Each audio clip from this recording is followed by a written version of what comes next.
All right, ladies and gents, welcome back to the John X Mike podcast. John X Fire and Mike LaPhoenix. Mike, it's been a very, very long time. How are you doing? Not too bloody bad, Jonathan. It's been a little bit tiring, over the past 7-8 months. Had a baby, so things have been a little bit busy, and as you could probably tell, I look a little bit tired. But apart from that, very well, Jonathan. How the hell are you doing? Doing all right.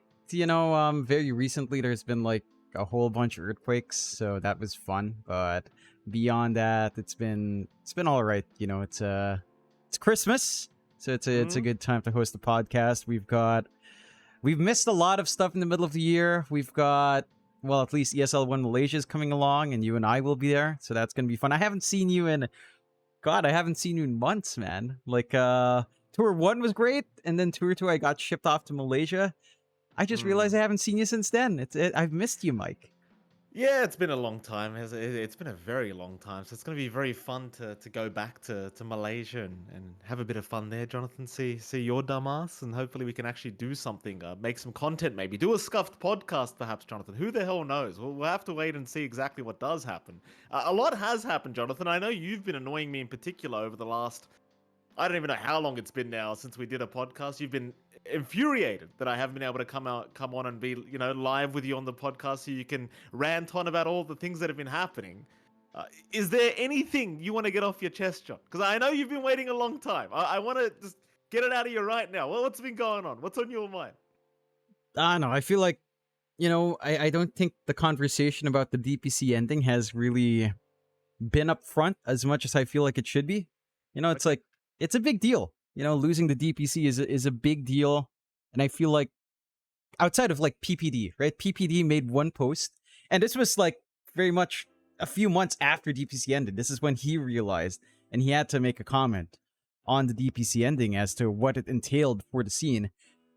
DPC ending it's not good. I think is the very short form of it. I don't see in general that many positives. I mean, third-party tournaments are great. Don't get me wrong. Last year, all of the stuff ESL did, from Dream League 19 up to this ESL 1, Riyadh, all that's amazing. But you didn't have to have the DPC go away to have that happen. This year's DPC is testament to that, right? Like, we did have third-party tournaments. We did have the DPC existing right alongside it. So losing the DPC is a massive blow. And I don't know. Like, I know the positives that people are used to espouse when the DPC ended was that, more third-party tournaments. I don't know where these more tournaments are coming in from. If you think about it logically, Mike, like you and I used to do BTS in between the DPC before. You and I used to do BTS before the DPC came in. Where's BTS now? Right? Where's all that stuff now? It's not there. No, it isn't, John. No, it certainly isn't. I don't know how to feel about the DPC being removed. I do get a little bit concerned. I know you've been very concerned about what's going to happen this year, and it is a little bit concerning because I actually don't know the other third party organizers that are going to come in and do Dota tournaments now. I think, was there a Reddit post about this literally the other day? I think it was. The people were asking the exact same question, which is a matter of like, who's actually hosting any tournaments apart from ESL?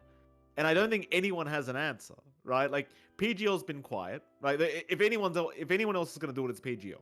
They've been very quiet. Obviously, WePlay disappeared for reasons. BTS is gone. We all know why that happened. All the organizers are gone. All of them. I mean, there's an event happening in January that you and I are attending, but it's a good event, but it's a tier 2 event, right? We're talking tier 1 events here. I feel like, and as much as I love ESL, and let me tell you, ladies and gentlemen, ESL is a fantastic company to work for. They really do take care of you. But if they're the only ones organizing tournaments this year, that's a big problem. I mean, that's huge. That's a big problem. I think even they would say that's a problem. Like, I don't think ESL wants that. No, certainly not, because you stretch your workforce thin, running these events across the world. Like, it takes a lot of effort, even just for Dream League, that being mainly an online tournament with an on-site studio work. Even that's a lot of effort to organize across different channels. So I don't know, like, there's only so much time ESL can fill We saw their schedule announced for that mystery event in July. Of course, most people know what that would be, but it's concerning because even outside the framework of, all right, we have 5 lands potentially, or 5 tournaments from ESL, that kind of fills the void a bit. But you think about what the DPC did for tier 2, which is also, again, something PPD touched on and something that immediately came to my mind when this announcement of the DPC ending. I don't think people realize what the environment was for Dota 2 before the DPC, right? As a player, as a team organizer, I don't think people realize how hard it was to be sustainable in Dota 2 in that time period. I mean, I think people forget all of the team shuffles as well, all the constant disbands that were constantly happening, the lack of sponsorships for stacks. NA was NA was a little bit healthier than before. You had Complexity, you had Optic, but it was also wild, right? Like you had 4Zoomers that stayed unsponsored for a long time, Quincy Crew, which was unsponsored for a long time, and the DPC gave structure to that. The DPC gave support for not just tier 1 teams, tier 2 teams in particular, especially in like a region like Southeast Asia, right? What did we have before DPC came in terms of tournaments? You had Moon Studio, you had BTS Pro Series. That's it. Qualifiers didn't pay cash. You don't qualify to tournament, too bad. You're not getting paid for anything for at least 3 months. And the DPC at least gave some structure to that.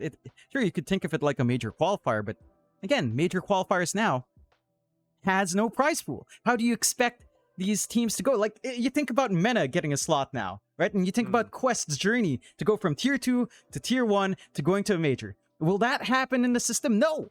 They're not going to get paid. How will they sustain themselves to want to work to be better if they can't even pay the damn bills if they drop out of qualifiers? Let me just say, on terms of the MENA qualifier, I can outright say it's, chances are in terms of that region, it works very differently, right? That I don't think they need sponsors, is what I'm saying, John. The people that have money in that region will throw the money, right? I'm telling you right now. Right, that's true. But I appreciate what you're saying about SCA and NA. The same thing's not going to happen in NA and SCA. That's just like Bill Gates isn't going to wake up one day and be like, man, Microsoft needs a team. Like we need a Dota 2 team. That's what we need. Elon Musk isn't coming to save us, Jonathan. It's just not happening. No. So it's it's pretty rough. I mean, MENA's going to be, trust me, MENA's going to be fine. I guarantee. No, but I'm saying in particular Quest, right? Quest, before they got sponsored by Quest, before Quest started to get LGD and PSG's tie-in, before Falcons came in, they started tier 2. There's no MENA-specific tournaments outside of maybe like IESF and some smaller national tournaments. Where would Quest be without the DPC? I don't know. Maybe that stack wouldn't exist. You'd have them all split up from the start. You wouldn't see that kind of formation without the DPC, I don't think. No, I think you're right. I think you are right. I am a bit concerned about where the scene goes now, especially T2, T3 players and teams that can't really move their way up. In defense of organizers and Valve, is there a lot of fixing that might happen in the tier 2, tier 3 scene? I do think so. I think there's a lot of match fixing that does happen that kind of goes swept under the rug. Nobody kind of acknowledges it, but I think most people would agree that there's a few games that look a little bit sus, which does kind of make the tier 2, tier 3 scene look kind of bad in a lot of instances. Though I know you in particular would defend them by saying, well, how can they make money? Right? That's kind of the problem. There's no prize pool for qualifiers. There's no prize for, like, where is the money coming from? They can't just play forever and hope for the best. It's I don't know. I don't know what to say. I think, is there going to be T2, T3 tournaments? I mean, BTS isn't coming back. No. Right? They're done. No. Moonduck, I don't think Suns fans intending on bringing Moonduck to host. I mean, they could host some events. I don't think it's happening. No. In fact, if you and I, for example, if you and I decided, and I know, let me just premise this by saying we have talked about it, but if you and I decided, hey, John, we're gonna go make an SCA tournament, we're gonna bring Pro Series back, we're gonna have a 50k or a 100k prize pool, and we're gonna bring an SCA tournament for the next 2 weeks for the tier 2, tier 3 teams and a couple tier 1 teams, right? We would probably need to approach an organization like ESL at this point. Like, who else has the money, right? Like, who else is going to sponsor an event like that anymore? It's pretty bad. Valve's not going to do it.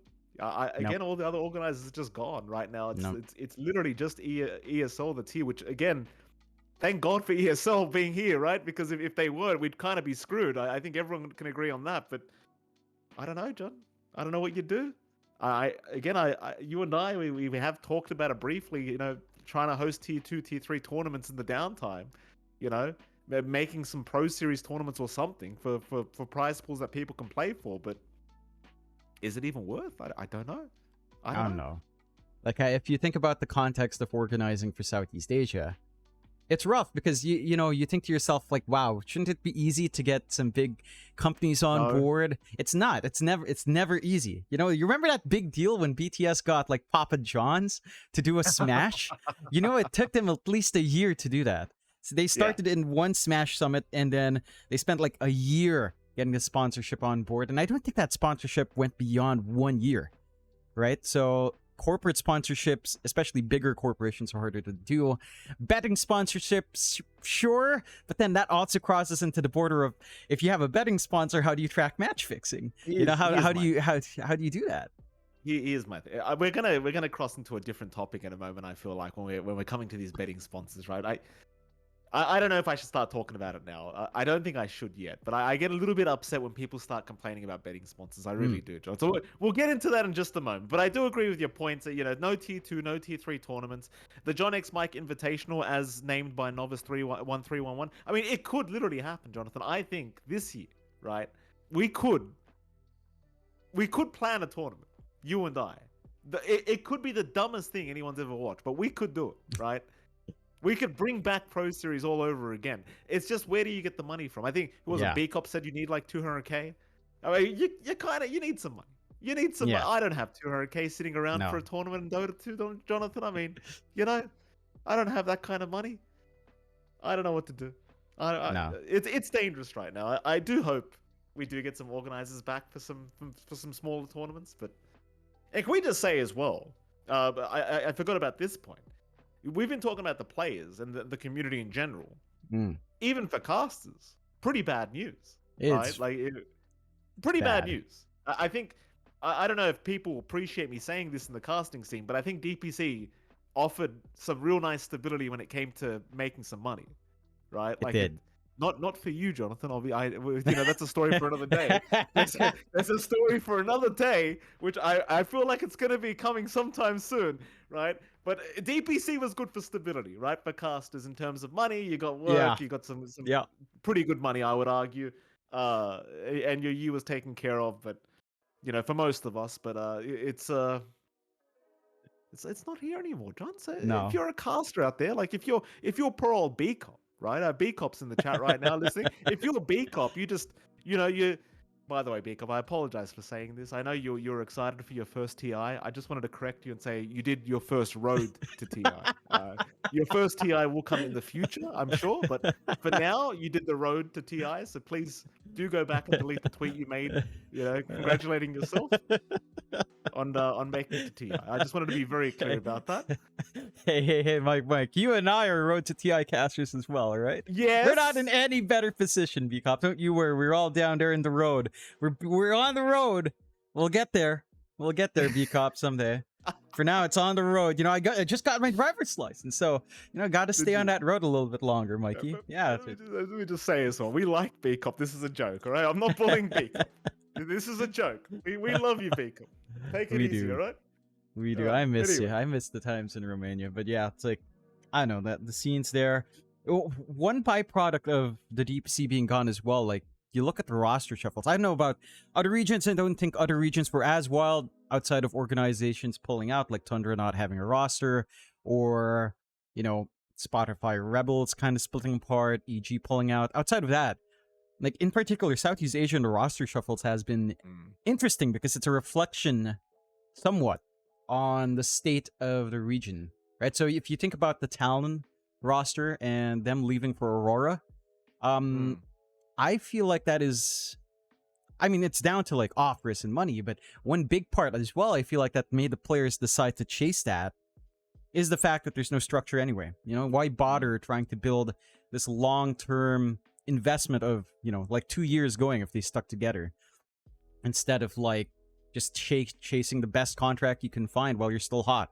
I think who can blame the players then? I think that's one byproduct of the DPC being gone. It's like you just don't have the incentive to keep yourselves together thinking about that long term when there's no long term to think about outside of like a few sporadic tournaments. Roster change rules are pretty loose without the DPC. ESL has their own particular rules, and we see that enforced, and also, special considerations for some teams. So the consistency of that, at least post TI, is to be seen. I think maybe by the next tournament post Malaysia, we'll see something.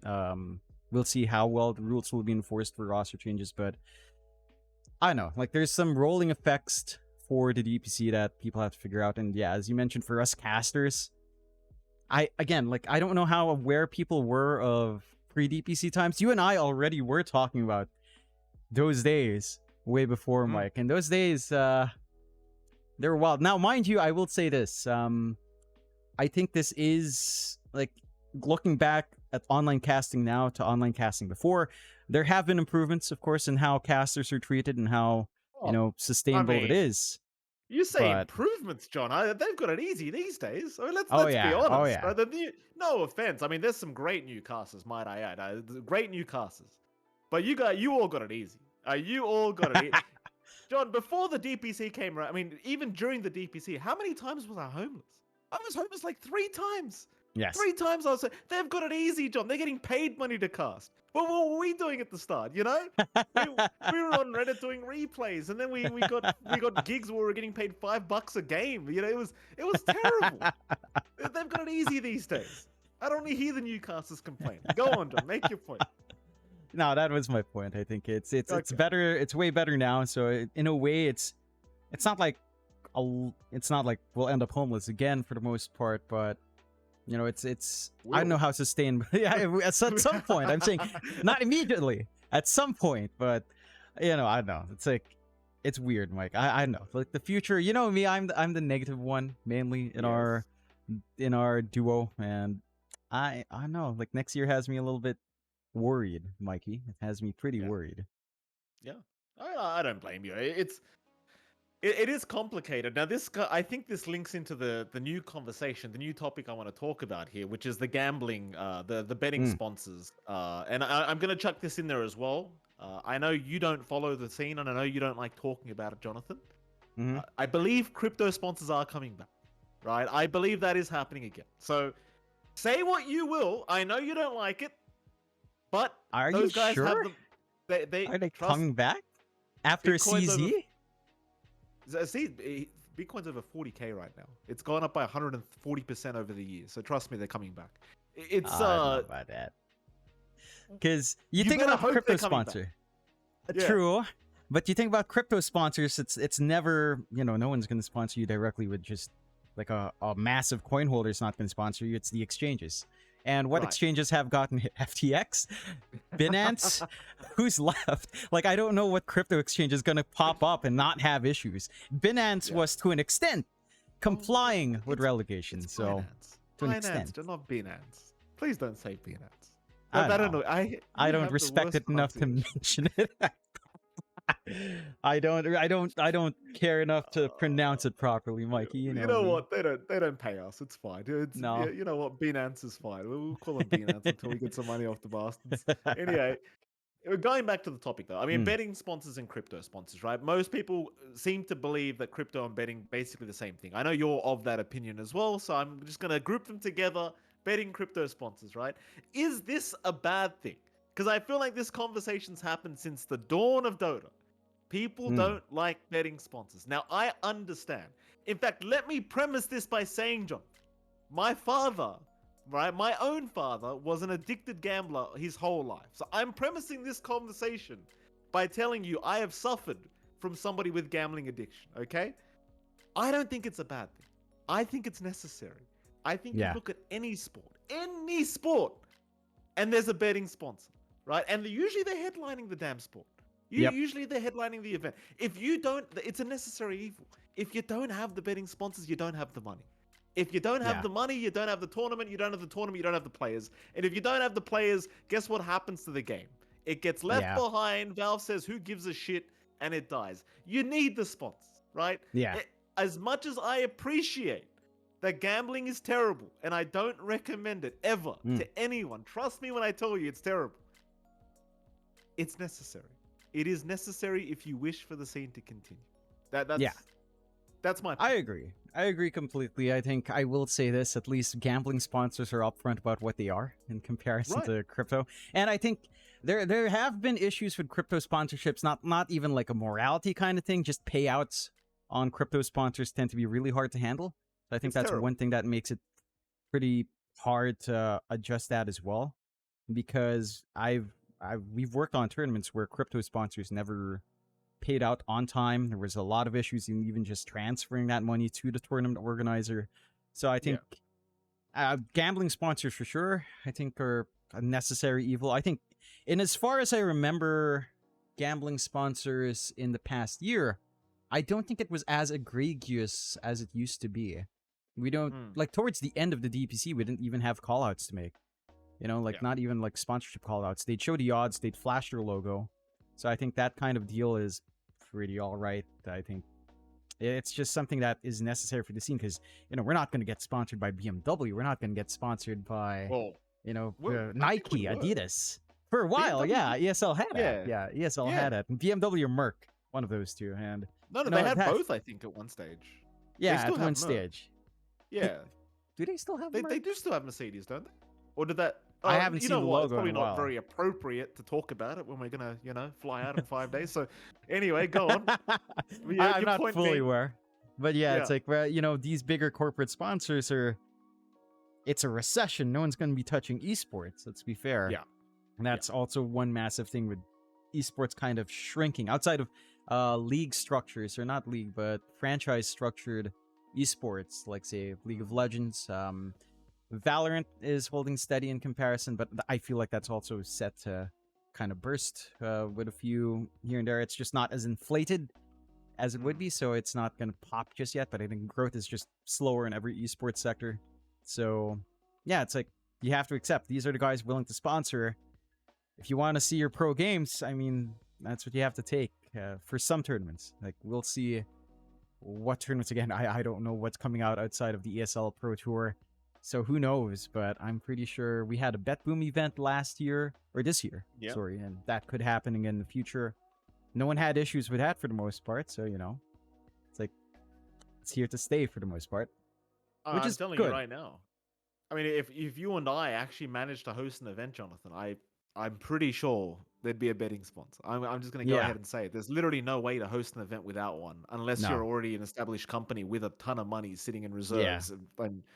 And this is, you know, it's betting sponsors have been around in an economy where, like a world economy where things were just going up.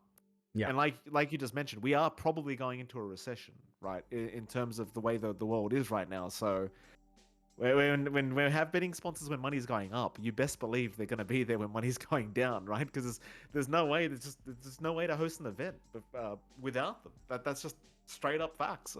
There's just no way to do it.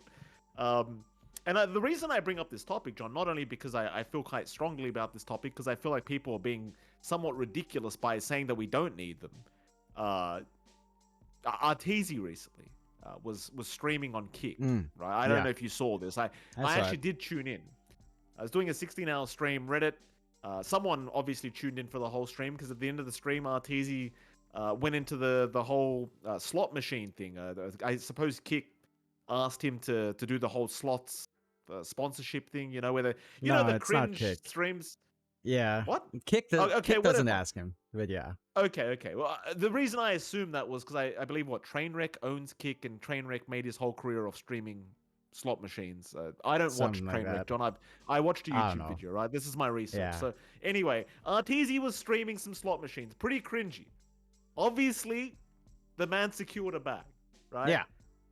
And I imagine a pretty big bag, right? If you're gonna make someone like Arteezy stream slots, and I say make, if you're gonna offer him a contract where he has to stream playing slot machines, I imagine you had to pay up a lot of money, right? Yeah. Which you should, because the house always wins, which is why you don't play slot machines, because it truly is degeneracy, right?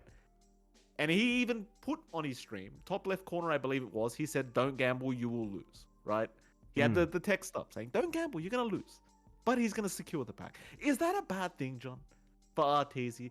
Because in my opinion, let me just say, in my opinion, as much as I didn't particularly like it, and I don't think the guy needs the money, I don't blame him either, right? Yeah. Because even you and I, we're looking at the scene right now. We're like, well, how long does this esports continue? I don't know. Arteezy doesn't know. The Yeah. Maze will secure the bag, right? I'm willing to give RTZ a little bit benefit of the doubt. Maybe it's a contract thing. Would say his team organizer secure that sponsorship, perhaps. His streaming contract with his team, perhaps. It's a number of factors. I don't think it boils down to RTZ being directly approached for it. I don't think you get that a lot with pro players like that because of sponsorship conflicts, perhaps. So I don't think it's necessarily 100% RTZ's choice to an extent. I mean, he does say yes and no in the end, but it's not like he was chasing for it. Now, is it wrong for him to do so? He did put the disclaimer, which is more than I can say for a lot of people. I think so. That's already a big step up. I think it's like, how much longer is esports going to be? He got the money, let's like you think about other content creators in Dota 2 who's done that. I don't fault them. We've had these conversations with other talent behind the scenes. We talk about, it's like, you just try to make the most of it when you're approached for that kind of stuff. I mean, not many people saw it. I did a video shoot for M88 and how to use their website. There were a lot of disclaimers about that during the entire time of filming, so I was comfortable with doing that. But yeah, it's like, even I've done it to an extent as well. Just filming like a guide for M88, which no one really saw, which makes me really happy. It's like, no one ever saw that. So yeah, that's cool. I don't mind that. Go for it. Yeah, exactly. That's the best kind of scenario. Just nobody sees. It's amazing. Godstring, thank you for the compliment. Nice haircut, Godstring said. I just want to, thank you for noticing, Godstring. I'm going to be going for another one soon because he did mess it up a little bit, John. I don't like keeping it this long at the top. It was a new barber, John. I went to a new. I'll tell you a story while we're on the topic. I got upset with my old barber. Yeah. For anyone that doesn't know, I go to he's a really nice dude. He's a Pacific Islander bloke, right? It's in his shed. It's a classic backyard job. I go to the guy's backyard. We go into his shed. He's got like a proper barber chair and everything, and we get my hair cut. And he does my beard too, right? And I like this guy because he takes his time. He does the job really well. Yeah. It's his only job, so he takes it very seriously. Yeah. I was getting a little bit annoyed though, because I kept noticing after a bit of time that my beard was misaligned. Now, nobody noticed, but it was underneath on my neckline. The beard was misaligned, and that just bothered me a lot. Because I tipped the guy very handsomely. I'm literally paying him triple what he's asking. I can't make this shit up. I'm paying him triple for a backyard job, right? Yeah. So I'm being a nice guy. And the guy is constantly misaligning the beard, which it just can't happen, John. Not when I'm paying triple. Not when I'm paying 300%, right? Yeah. So I go and message this guy, and I say, listen, I need a haircut. I had my daughter's christening on the other day. I needed a haircut. He kept saying, I can't do it, I can't do it, I can't do it. I get annoyed. I'm like, I'm paying triple. I'm paying triple. I should have priority. Even if you're busy. I was being a piece. I didn't say this, Jonathan. This was in my head, right? I was thinking to myself, I'm paying this guy triple. He should give me priority. I should be able to come over whenever the hell I want, right? So, being the princess that I was, I went and found another barber. I said, you know what, screw it. He's misaligning me anyway. I'm paying him triple the money. I'm going to go find another barber if he can't do it. I was being a bit of a Karen that day, Jonathan. And only to find out from my brother-in-law, who told me about this guy, that apparently my old barber's mother died the day that I was asking him to go over. So now I feel terrible because he knows I've gone to another barber. The poor guy's mother just died. And there I am behind the phone, right? In my mind being like, man, I can't believe I pay this guy triple. And this guy's misaligning my beard and not giving me priority. So I get upset. I go to another barber. I basically cheated on the guy, right? And then I find out the hard way that apparently the guy's mother died. Oh my god. And then my brother-in-law makes me feel bad about it. He's like, and he knows you got a haircut, by the way, Mike. And I'm like, oh no. Oh no. Oh, Michael Phoenix, what have you done? You're This is my done. life, John. No matter what I do, like it's always going to be hard. There's always going to be complications, even if it's just a damn haircut. I get screwed over. This poor guy's mother ends up passing away. Rest in peace. Obviously, Jonathan. It's not a very funny topic, but that's No. that's what happened. The funny part is how this Yeah. always happens to me. I suppose Yeah. these stupid scenarios. But anyway, back to the topic at hand that we were trying to discuss before I went on this random tangent. The betting sponsors, Jonathan, they're coming back. I think people are overreacting. I don't think Artis is a bad guy for securing the bag. And even if it was his team organization or whoever the hell that wanted him to do it, you know what? If they want to hand you the money, if they're going to let you put your little text box there saying don't gamble, you're going to lose anyway. I don't think that's such a bad deal. I'd do it. I'll be frank. I'll do it. I got mouths to feed, Jonathan. If a gambling sponsor came up to me, first of all, I would 10x the offer. I would tell them, if you want to pay me 10 grand, I want 100, right? That as far as I'm concerned, I'm 10xing what they're offering me. If they want to continue, that's up to them. But I'm making sure I'm getting a nice bag, right? And on top of that, I'm doing the same thing. I'm going to put it on the stream. Don't gamble. You're going to lose. Don't do it. The whole time I'll repeat myself, don't gamble. This is rubbish. This is trash. But God knows, Jonathan, I'll secure the bag every time. I'll do it. Yep. That's how you do it. That's how you do it. I don't know how well the market is in Southeast Asia. I think it's honestly the going rate for a sponsored gambling stream probably isn't that high because of how many people were willing to do it at a lower rate. So that's a little bit unfortunate. There was a time when God, do you remember? I don't know. Was it TNC? It was a whole bunch of the Filipino players. They'd have their PNX bet stuff. PNX bet, yeah, stuff like that. So. Unfortunately, I don't know the going rate here, but hey, you're in Australia. I don't know. Maybe it's better off there. Who knows? Who knows? Oh, we got a real bad gambling culture here. Yeah, I know. I know you guys do. You guys have a lot of bad things in Australia, Mike. I was just talking about my brother-in-law, and this is probably a really bad idea, but they don't watch the podcast, so who fucking cares, right? My other brother-in-law, same family. My other brother-in-law, right? The better brother, right? I'm going to go ahead and say he might just have a gambling issue, Jonathan. He came up to me yesterday. No way. This is not a joke. This is not a joke. This is a true story. We were out for Chinese yesterday. We went out to a Chinese restaurant. Honestly, the food was terrible, John. But I was being a proper guest, sitting there drinking my Coke with ice and whatever else, right? And the guy comes up to me and he goes, "Mike, you wouldn't believe what happened yesterday." I go, "What happened?" He goes, "I won $600."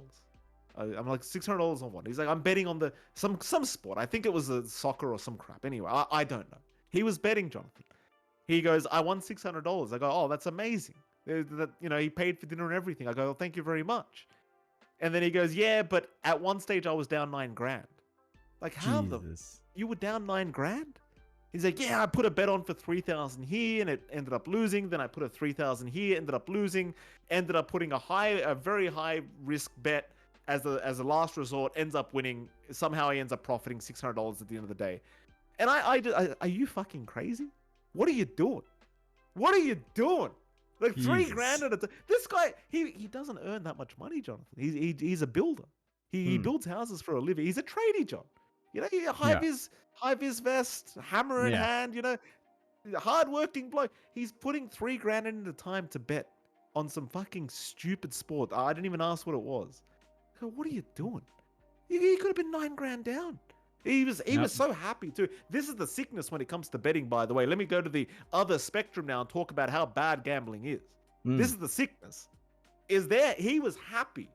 He was in profit by $600. But he could have been down 9 grand that day. And this guy, at best, is probably earning like maybe 1.5K a week, right? Which is an average salary in Australia. 1.5K Australian dollars, not USD. And he was happy he won $600. This is the sickness with gambling addicts, by the way. Again, my dad was a pretty bad gambling addict. He would lose so much money, but the one time you win, that one fucking time, even if you're still down, which in most cases you will be, they're so happy. Oh, you can see the goosebumps on their arms, Jonathan. They're getting excited. Adrenaline's pumping. They're looking at that coffee machine in the corner that's been collecting dust all year. Like, "Oh, I can finally afford that black coffee. Maybe if I win another bet, I'll get the full cream milk on top." This is what happens, Jonathan. I'm telling you. They lose their damn minds. You don't know my childhood, Jonathan. I cannot make this shit up. Anyone in Australia will know that it's called the TAB. It's a big green logo, right? It's a gambling place. You go there and you bet on the horses, right? The horse races. Yeah. My childhood, my mum would beg my dad to take me out as a child. I was probably like 7, 8 years old. My mum would beg my dad, like, please take your son out. He's bored. It's school holidays or the weekend or whatever. And I shit you not, my weekends used to be going to the TAB with my dad, which again was a gambling location. And I wasn't allowed in because I was under 18 at the time. So I'd have to sit on the park bench outside of the place, sometimes for 4 or 5 hours on end, straight, and watch this man roll up a piece of newspaper and start smacking the table as the horses were racing. You know how the jockeys whip the horse? That's what they did. They used to roll the damn newspaper up and they used to smack the table. Because that would make their horse run faster. I can't make this shit up. I can't make this up. That's what he used to. That was my childhood. I used to sit there for 4 or 5 hours at a time while my dad used to be in there just throwing money away. And when I was lucky enough that he didn't take me out to go to these stupid degenerate places, he used to go for 14 hours at a time, John. Jesus. He used to wake up 8 a.m., 7, 8 a.m. You thought it was his job. He used to wake up, go to this place, spend the whole day there, come back home at midnight with a big bottle of whatever the fuck he could afford that day, whether it was, your red labeled, the old Johnny Walker, whether it's all that rubbish alcohol, the Uzos, the Arats, whatever, and bring it home. Sometimes it was a goon bag, maybe he had a bad day, didn't win quite that much, Jonathan. And he used to just drink himself to sleep every night. This is what happened every single night. He didn't pay the mortgage, didn't pay the bills, didn't pay anything. He used to just go gamble, come home, drink himself to sleep. That happened every night. And that's why I say, don't gamble, right? It's fucking, you will ruin your life. Don't fucking gamble, right? And if you do start, go get some help. But don't get upset at the companies sponsoring events. It is a choice. Even when I was a kid, John, even when I was suffering through it, seeing my dad do that shit, it was a choice. That man could have walked out at any moment. He could have walked out and been a real, a real good person. But he didn't. He decided he wanted to go gamble. And I realized it's a sickness. Doesn't fucking matter. You chose. You chose that sick. That's what you did to yourself. Same way he became an alcoholic. You buy that alcohol, you come home every night, you drink yourself to sleep. It's a sickness, but you fucking chose. That was a decision you made, right? And I think that's the terms you have to come to when you're watching these events and you're seeing these sponsors you don't like seeing. It's a choice at the end of the day, and if they're sponsoring, that means people are paying the money. They're throwing the money away. Whether you sponsor the event or not, they're still going to gamble. So you may as well, you may as well offer it to the community. That's the way I see it. Yeah, that's one way to see it. It's again, the way Dota 2 does it, I think, is pretty benign for the most part. Outside of the direct sponsor callouts, I think recently it's been very benign. So I don't think there's too much room to complain. And again, it's like, I don't like where it else either. you can get stuff? Yeah, I don't like it either. It's just a part of like who else is gonna pony up the money. It's like no one is. That's a stark reality of it. Yeah, no one's doing it. What are you gonna do? What can you do? Is the old saying, isn't it, Jonathan? What WCYD? That's all you can say. Yep. That's where we are. I promise you, Jonathan. If I was a billionaire, I'd host all the Dota tournaments. I'd take care of it. Can't do it though, Jonathan. Don't have the money. What can you do? It happens. You're a billionaire. God, that's a pipe dream, Mr. Mike, for both of us. Money doesn't make you that happy, Jonathan. It's the idea of making the money, I think, that makes people so happy. Well, that's actually true. I would agree with that. But to an extent, I would also say money would make me very happy right now. For reasons that no one should be aware of. But yes, there's some issues in the back. And it's not just me, but there's a lot of issues going on in the back line. At some point, I'm sure this will break out. This is probably not the platform to bring it out, but there are issues. So I feel like just as a general PSA, I guess, Southeast Asia is not doing very well. And this is not like an economy kind of call out. This is very specifically Dota 2 in Southeast Asia is not doing very well for a particular reason. So at some point, you guys will figure out. For now, that's all I'll probably want to say. But yeah, you would know, Mike. Oh, okay. Yes, I do know. There Yeah. is look. I know we can't say anything yet. I am very tempted. I am very, very tempted to publicly talk about it because it's December. It's the 4th of Yeah. December, is all I'm Yeah. saying. I know there's somebody else in the chat that knows what we're talking about right now. It's the 4th of December right now, and I can't say I'm very happy with a certain Yeah. company. I know there's a lot of Yeah. other people that aren't very happy. But anyway, that's the business.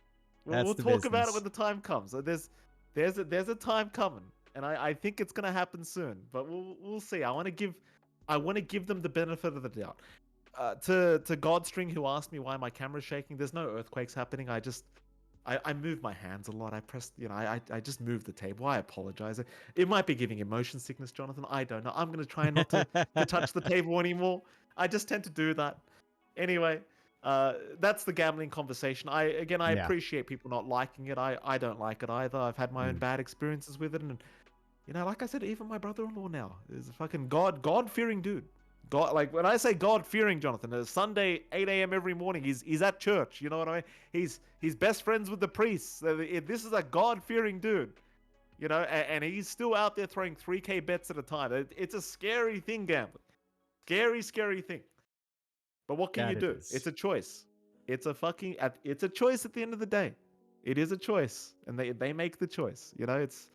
You can only help them so much. What's our next topic, Jonathan? What else are we talking about? Yeah, I know there's a lot has happened. A lot has happened. Man, it's always funny when we're finally together. It just phases from my mind. I think the DPC rant was the big one I really wanted to rant about, and I feel like we've gotten all of that out for our system very early in the start.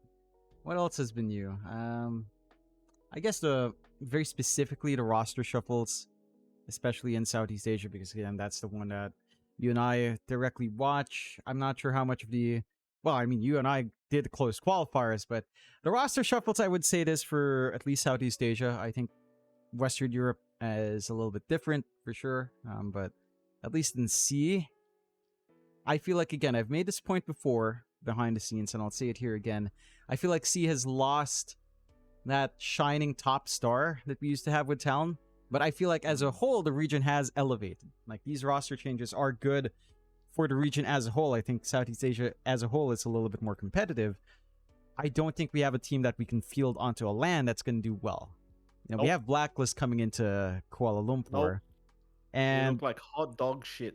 I don't think look like trash. Yeah, look, if it was actually Geek Fam, I think my faith would be boosted a little bit because I think Geek Fam had promise. But Blacklist, I mean, they beat Geek Fam fair and square, sure.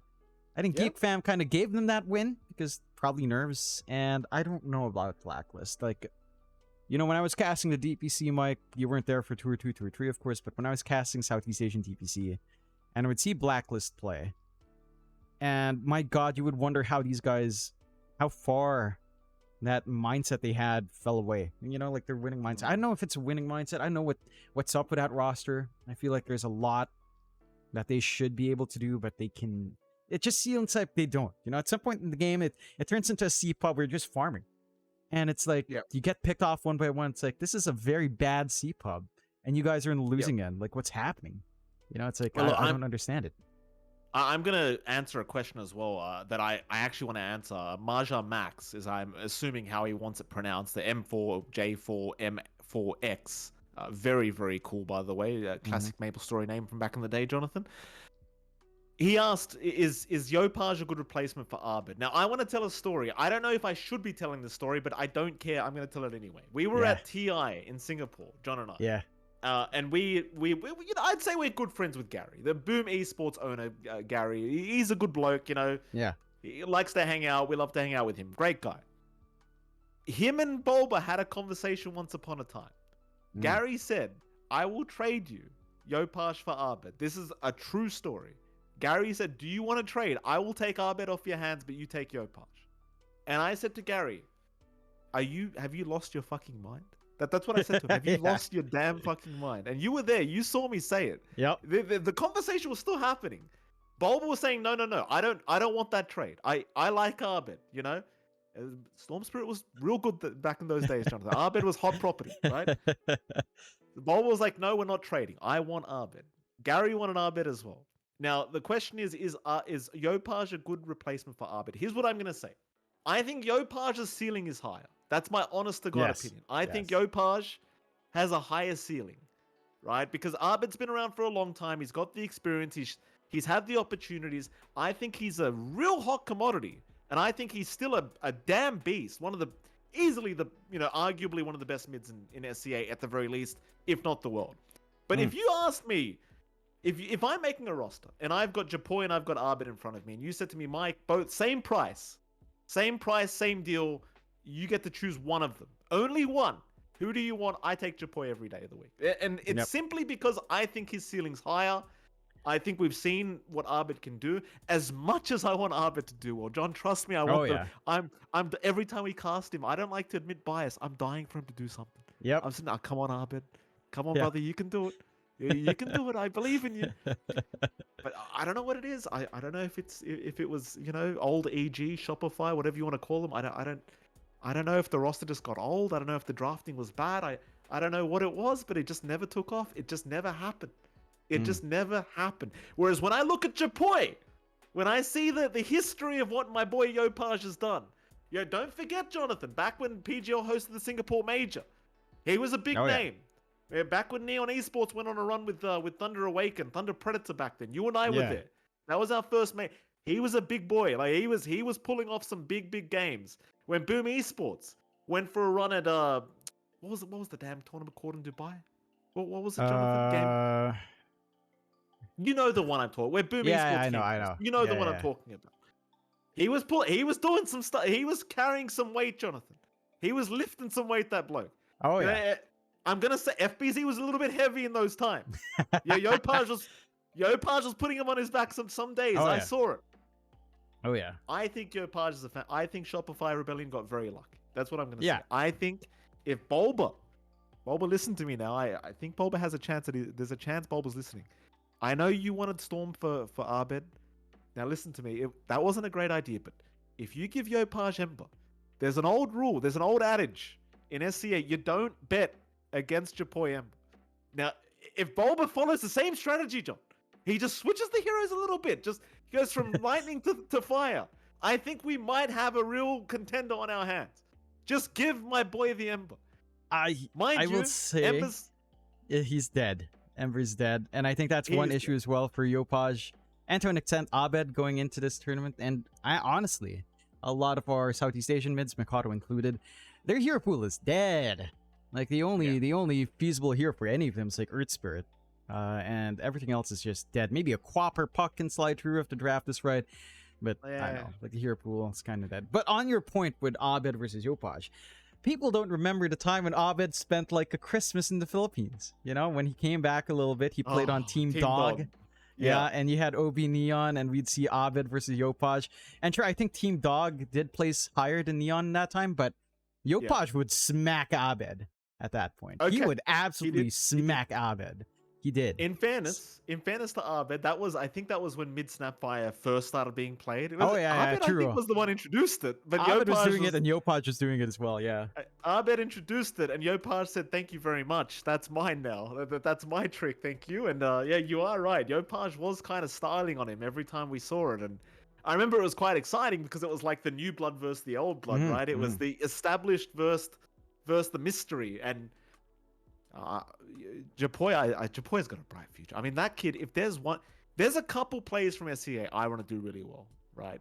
Japoy is really at that top of the list, like top 3 in terms of SCA players that I would love to see win Riyadh or TI.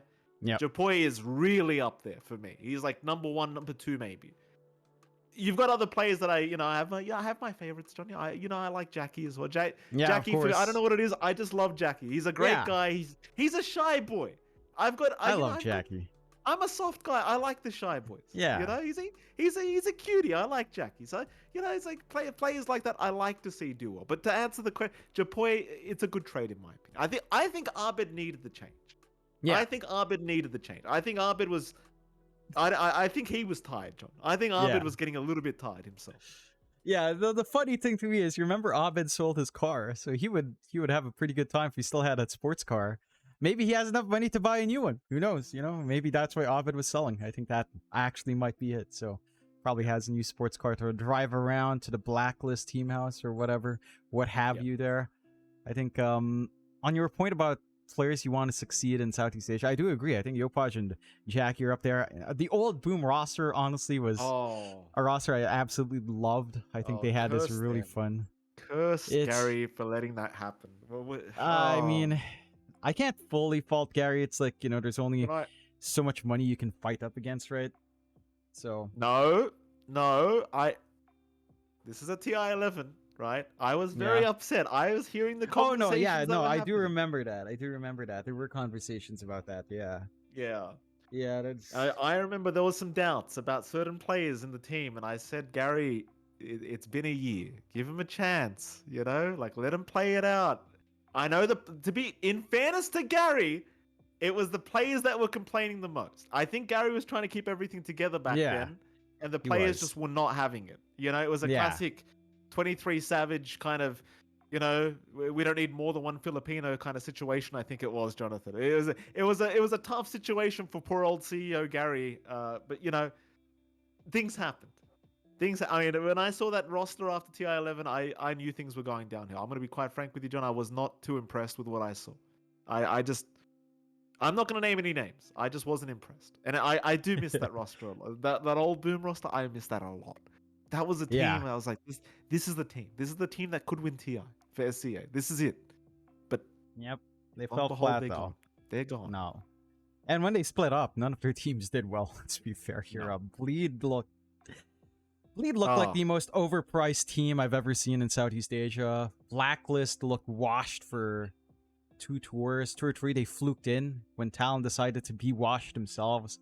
And all of the teams post-Boom have been awkward. Outside of Talon did great, but then we lost Talon as well. Now Aurora lost to new Talon, which was fucking hilarious, I have to say. I mean, I love the boys on old Talon. I just think, well, they went to a different team, and then new Talon comes in, these underdogs that people will just rate as, washed up players, except maybe Jokam. I think Jokam has a strong following. You're like WS, Ponyo, Akashi, and Yoe. Akashi and Yoe in particular, I think, cop a lot more flack than they should. Akashi is a very solid, safe laner. Yoe is actually a really fantastic guy to talk to when we do interviews for Media Day. He's a very well-spoken kid. He's a very well-meaning kid. And it was funny to see Talon beat Aurora. I felt for Aurora at the same time. It's you don't get that very often when basically the same roster switches and loses to on paper an almost no-name roster. That most people would say on paper is a no-name roster. So I also feel like leaving Mikado is the single greatest mistake anyone has ever made in the history of roster changes. The single greatest mistake. Talon would not be anywhere near their performance in international lands without Mikado carrying our sorry asses through the worst fucking games I've ever seen. And there's Mikado playing 1v9. Like, the guy's insane. Yeah. The fact that they left him was just insane. It is absolutely... I'm going to say it's stupidity. It's pure stupidity. Listen, if you're a company that can afford to take the whole of Talon's lineup, you go to the Talon CEO, you're knocking on the door, you go, excuse me, Mr. Talon CEO, I want the whole roster. I'm going to give you the money. Here you go. I want them for a year or two. Take the money, give me the roster, keep Makoto. You can keep Makoto, I just want the rest of the roster. Who made that decision? Who did that? Were they watching the games? Were they watching what Talon was... Oh, when I saw that, was it you that said to me Makoto's on a break? And I said, I don't give a damn if he wants a break. You offer him more money. He wants a break, double the fucking offer. Double the offer. What's the point of the damn team if the guy carrying the team is not going to be part of the team? Kobe Bryant said it, John. There's no I in team, but there sure is an ME in that motherfucker. And Makoto was that ME. He was the ME, Jonathan.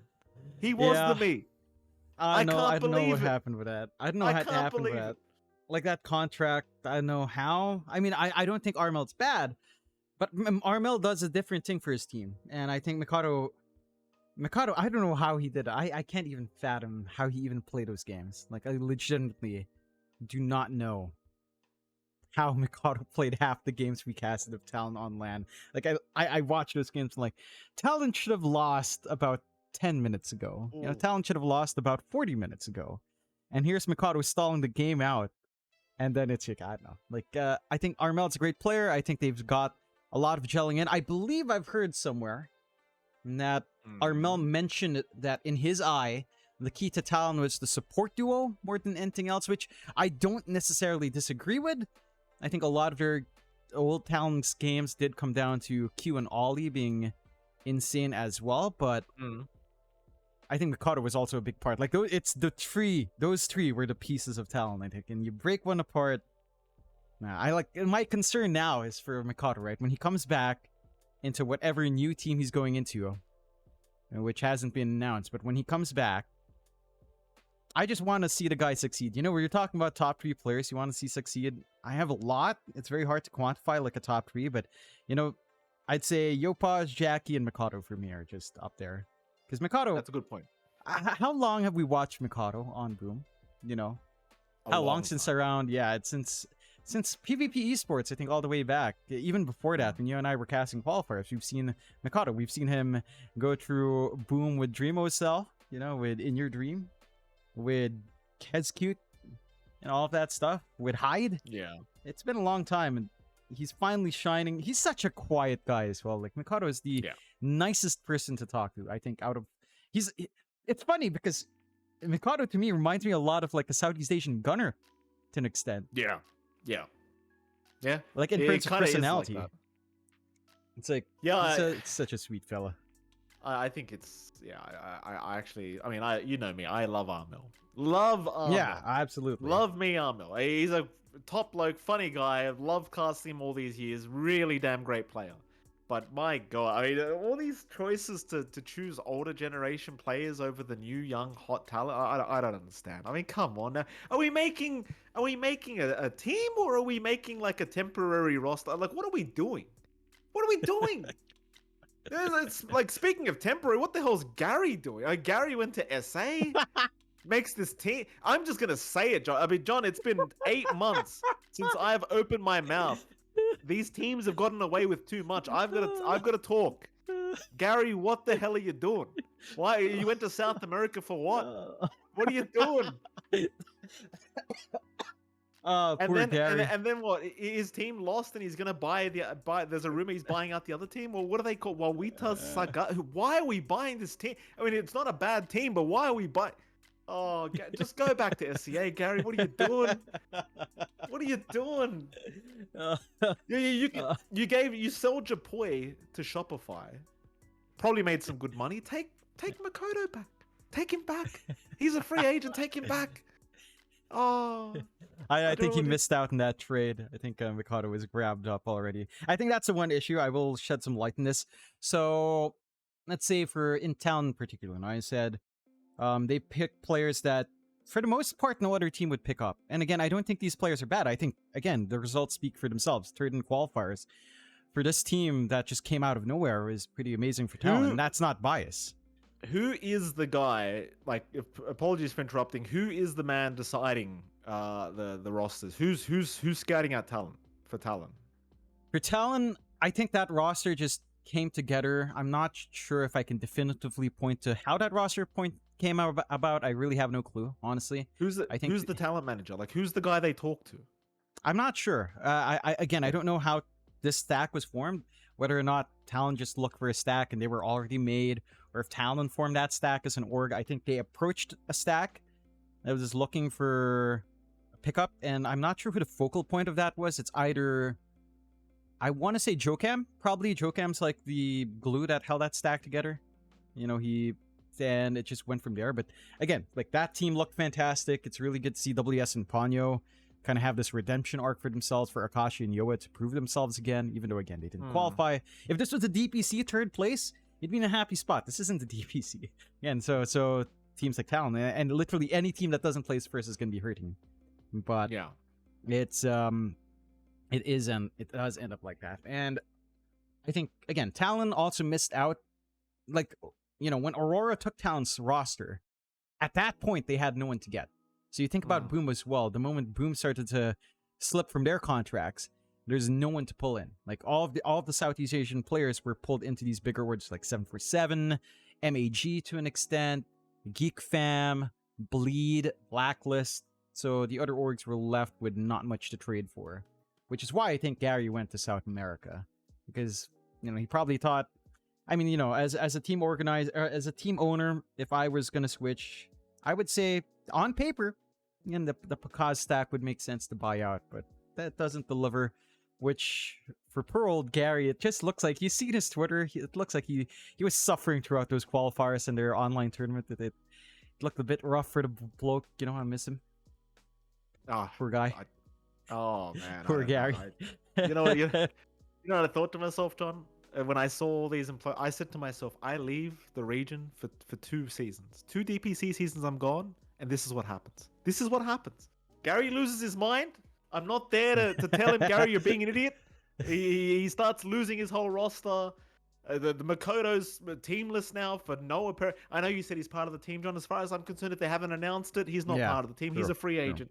There's no good. I mean, I don't want to say there's no good teams, but there doesn't seem to be. I don't see anything different. But what's changed? I'd love to see? What's that? What I'd love to see with less stability. This provides an incentive for. I think NA is going to be a really good region to poach from. I see in chat a few people like Godstring asking about RCY. I feel like if you're a Southeast Asian team owner, you're looking for a mid, why not pluck someone from NA?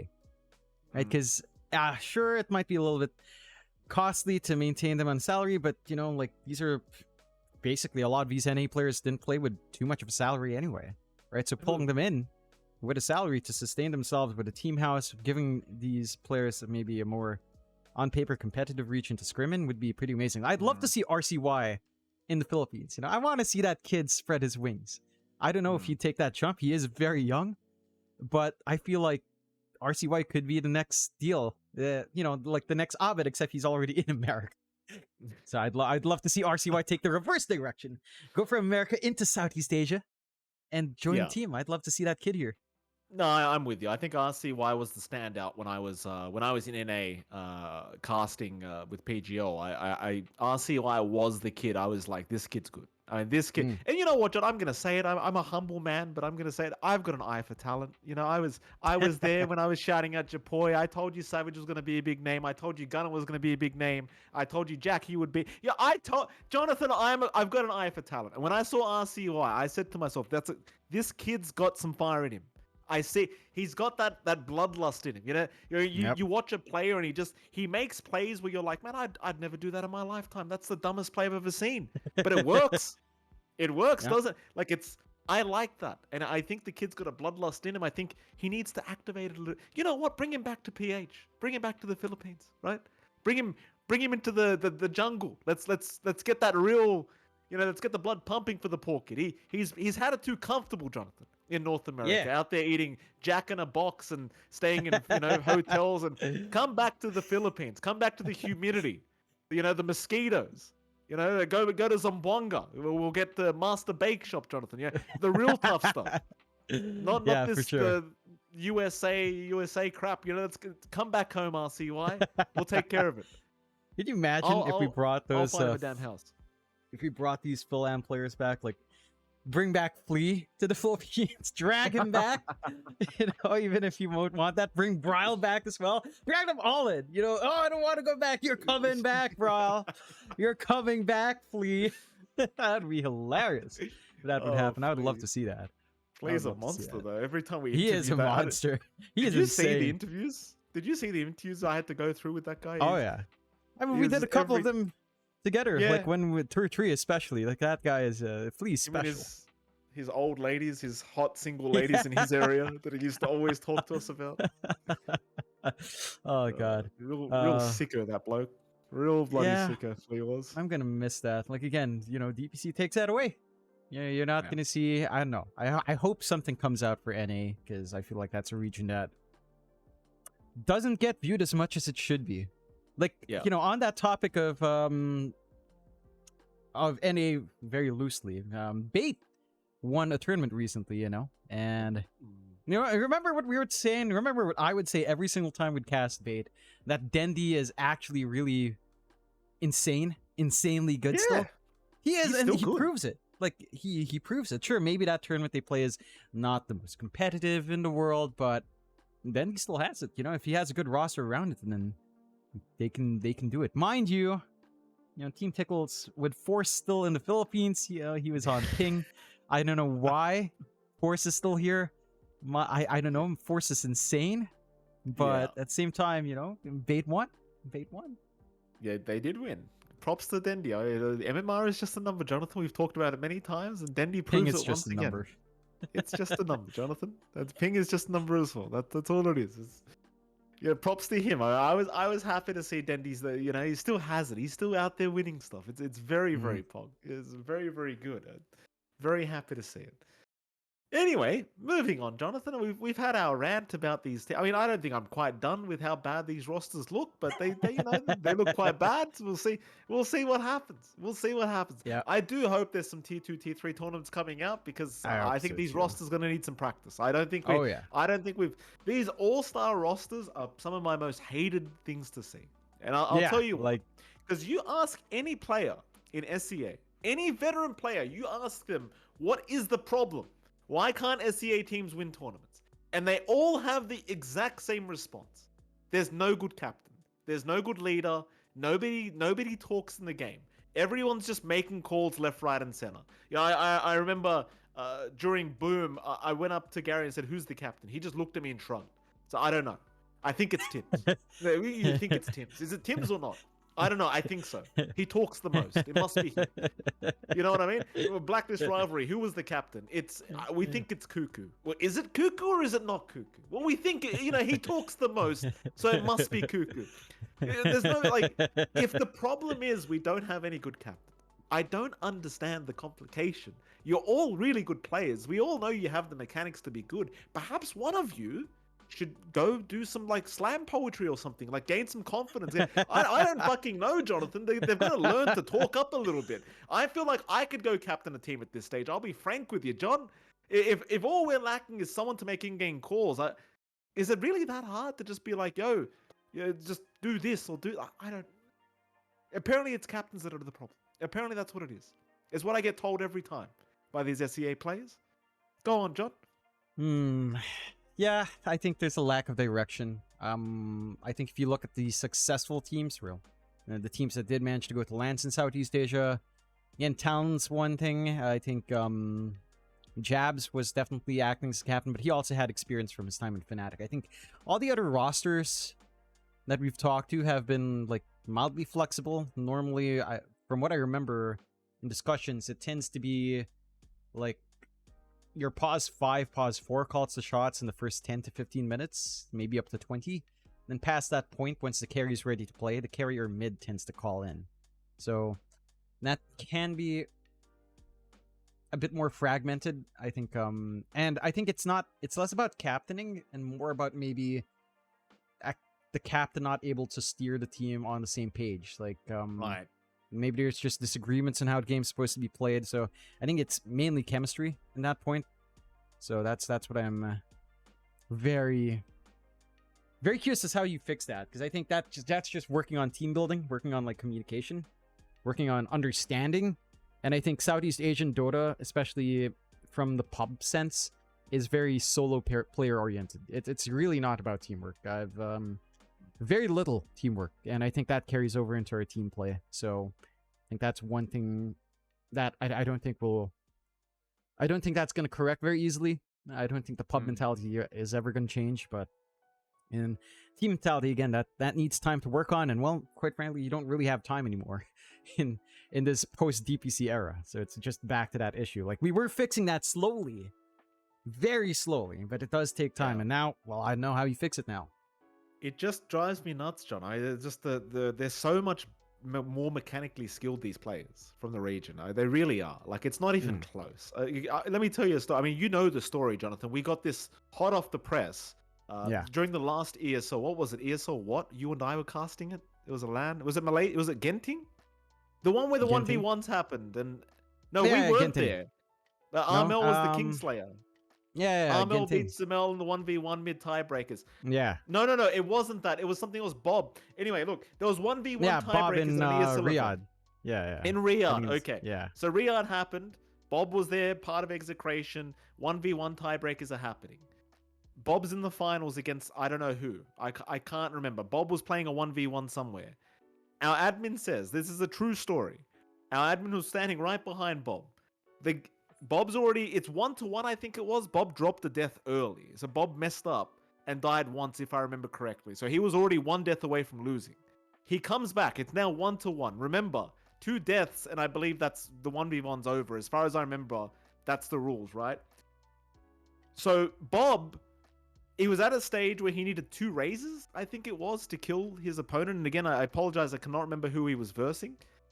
His opponent backs off to the high ground. Again, 1v1 mid, backs off to the high ground. Apparently, according to our admin, Bob stands up suddenly and he starts cheering. So Bob literally shift queued the movement plus 2 raises underneath the enemy tier 1 tower in a 1v1 mid. He literally got up 5 seconds before the game was over. He had shift queued the movement and the raises underneath the enemy tier 1 tower. That's how good these players are so much better. Like it's not even close. Mechanically speaking, they're so much fucking better. But you can't. You need a lead. Like you need someone to tell them what to do. Like you gotta guide them. You gotta guide. We need to bring Nino here so he can tell the story. I'm not giving it enough emphasis. Yeah. I don't think. I think it was Dougie. Dougie was the one who. Was it Dougie? It wasn't Nino. It was Dougie. Okay. No, of course it's the number 1. Yeah. Well, my point is he's literally shift queuing things 5 seconds into the future and getting up, not 23 Savage getting up and losing the whole damn tournament. He got up and actually won the 1v1 mid, ladies and gentlemen. 5 seconds in the future, the guy was already up. He was done. He was like, I know I've got this. And it's like, well, why are we still losing tournaments, John? Why are we still hoping for top 8 placements? I don't understand. I mean, props to Talon. I mean, the top 3 placements were coming out. Props that are very, very good from Talon. Yep. Now, obviously, Aurora minus Makoto. I don't know. Why are we still getting excited over top 4, top 3? Who cares? Who cares? These players should be top 1 every time. Yeah. They're better. They're better. Why am I the one saying this? When I go up to the players at LANs, there's no confidence, John. Shoulders down, head down. They look like they're about to the verge of tears. Are you ready for your game? It's like, yeah, I'm ready. Yeah, I think we're going to do well this game. I hope so. Depends on what this person's drafting. Whatever the coach says. Like, where's the confidence? You guys are better. Oh, it just upsets me. It just upsets me watching these damn good players lose over and over again to nothing. Just because they're afraid of what they're up against. It just pisses me off. Like, because they were born in Europe, they just have these god hands or something. They're just better than you because who cares where they were born? Just because they have more money doesn't mean they play better. Yeah. It doesn't matter. It's an even playing field once you're in Dota 2. The money doesn't matter. Yeah. It doesn't matter. I think, again, this issue ties into... This all really just ties into Southeast Asia's pub mentality. I think it doesn't breed players that can tie a team chemistry-wise together, that can carry that kind of attitude, because that kind of attitude is punished heavily in Southeast Asia. I'll be frank with you. Trying to guide your team, trying to keep PMA up, tends to just destroy your pub. So no one does it, which means no one's really trained to take that role in a team where it's very important in the team environment. So I would say there's very few players that can do that. Like the same effect that, say, what player in Western Europe, like literally any one of them, all of them are, when you see any of these Western Europe teams, the one big difference is that they look a lot more like a bunch of friends. I think Southeast Asia is just so tensed up that you don't get that as much. I think Talon had a little bit of that. Fnatic had a lot of that, but I think that was more down to the fact that you had the 3 what was it that Pau called them? The 3 idiots in one team for that old Fnatic roster. I think it's like Armel, Zhao, and is it Raven? Am I misremembering? Yeah, it was the 3 of them, right? It was somebody else, yeah. So I think that was one very specific thing, but yeah, it's like we need a captain figure, and I'm hoping at some point someone steps up, but as I see it now, it's very hard to Well, I'm instill here. that sense. I I mean, mean, if you're John, there, sure. if It's teams want to sub me in, I'm here anytime. Listen, you might not get your 12K plays you're looking for, but hey. I promise you, every player will leave that booth with a headache, whether we win or lose. I guarantee they're not going to be the same after I join the Oh team. god, yeah. I mean, look, if Gary was crazy enough to spend on SA, and mind you, if he told me about that, I would advise him against that stack for specific reasons. But if he Mm. was willing to do that, I'm sure Gary would have a slot for you open in whatever team he's willing to buy next. You're gonna I'm be on waiting, it, Gary. Mike. You're boom.mlp. I'm not even Boom.michael asking for Phoenix. money. I'll do it for free. I don't give a shit. I'm desperate at this stage. I can't have these players making a fool of themselves anymore on the international stage, Jonathan. And I mean, I just hit 6K MMR, Jonathan. I can do it.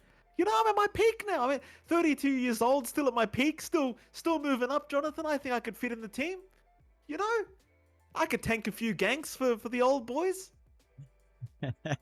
You can finally bring fear down a notch by winning a TI. Oh, imagine that. Oh my! If I won a TI, oh, the things I would say to Fear. I wouldn't even take this. Take your Aegis. I need to go see Fear. Where's Fear? Is he on the panel? I'm going to see Fear. I need to have a chat with this guy. Tell him about it. Why is everyone laughing that I'm 6K? Like it's a. Well, it took me a long time to hit this MMR, guys. Did he actually hit 6K? Yeah, 6.2, and then I went on a massive losing streak, and now I'm at like 5.9 or some shit. I don't know. It was fucking. This patch sucks. Can we talk about the patch? It sucks. I mean, it just. Spirit Breaker gets banned every game. I'm a Spirit Breaker spammer before it was cool, right? Before it was, you know, the thing to play, before Collapse played it. I was out there spamming Spirit Breaker non-stop. I knew how great the hero was. Before the buffs, before the nerfs, whatever, I knew how great it was, Jonathan. I was spamming that crap. Have not had a game with Spirit Breaker, and I swear the last 30 games. The last 30, 40 games that I've played since TI ended, I swear to you, not one game have I been able to pick Spirit Breaker. It is either banned immediately, or we're both going to choose Spirit Breaker. Every single damn time. Every time. Without a doubt. It's sickening.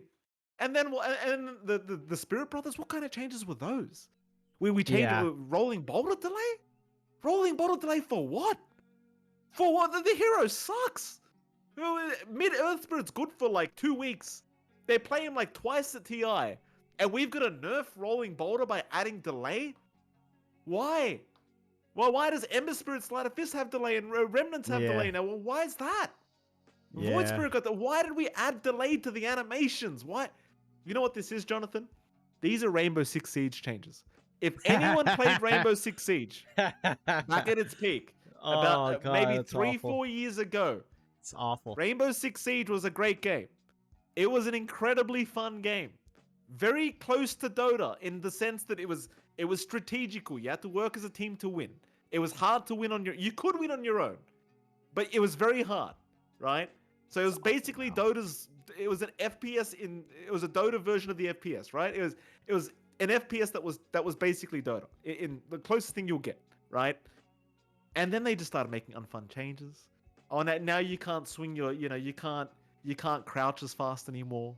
Oh, Ash's gun's gonna have 1 billion times more recoil for no reason. Oh, guess what we're gonna do? We're gonna remove the 4x scopes for we're gonna remove the ACOGs for fucking what?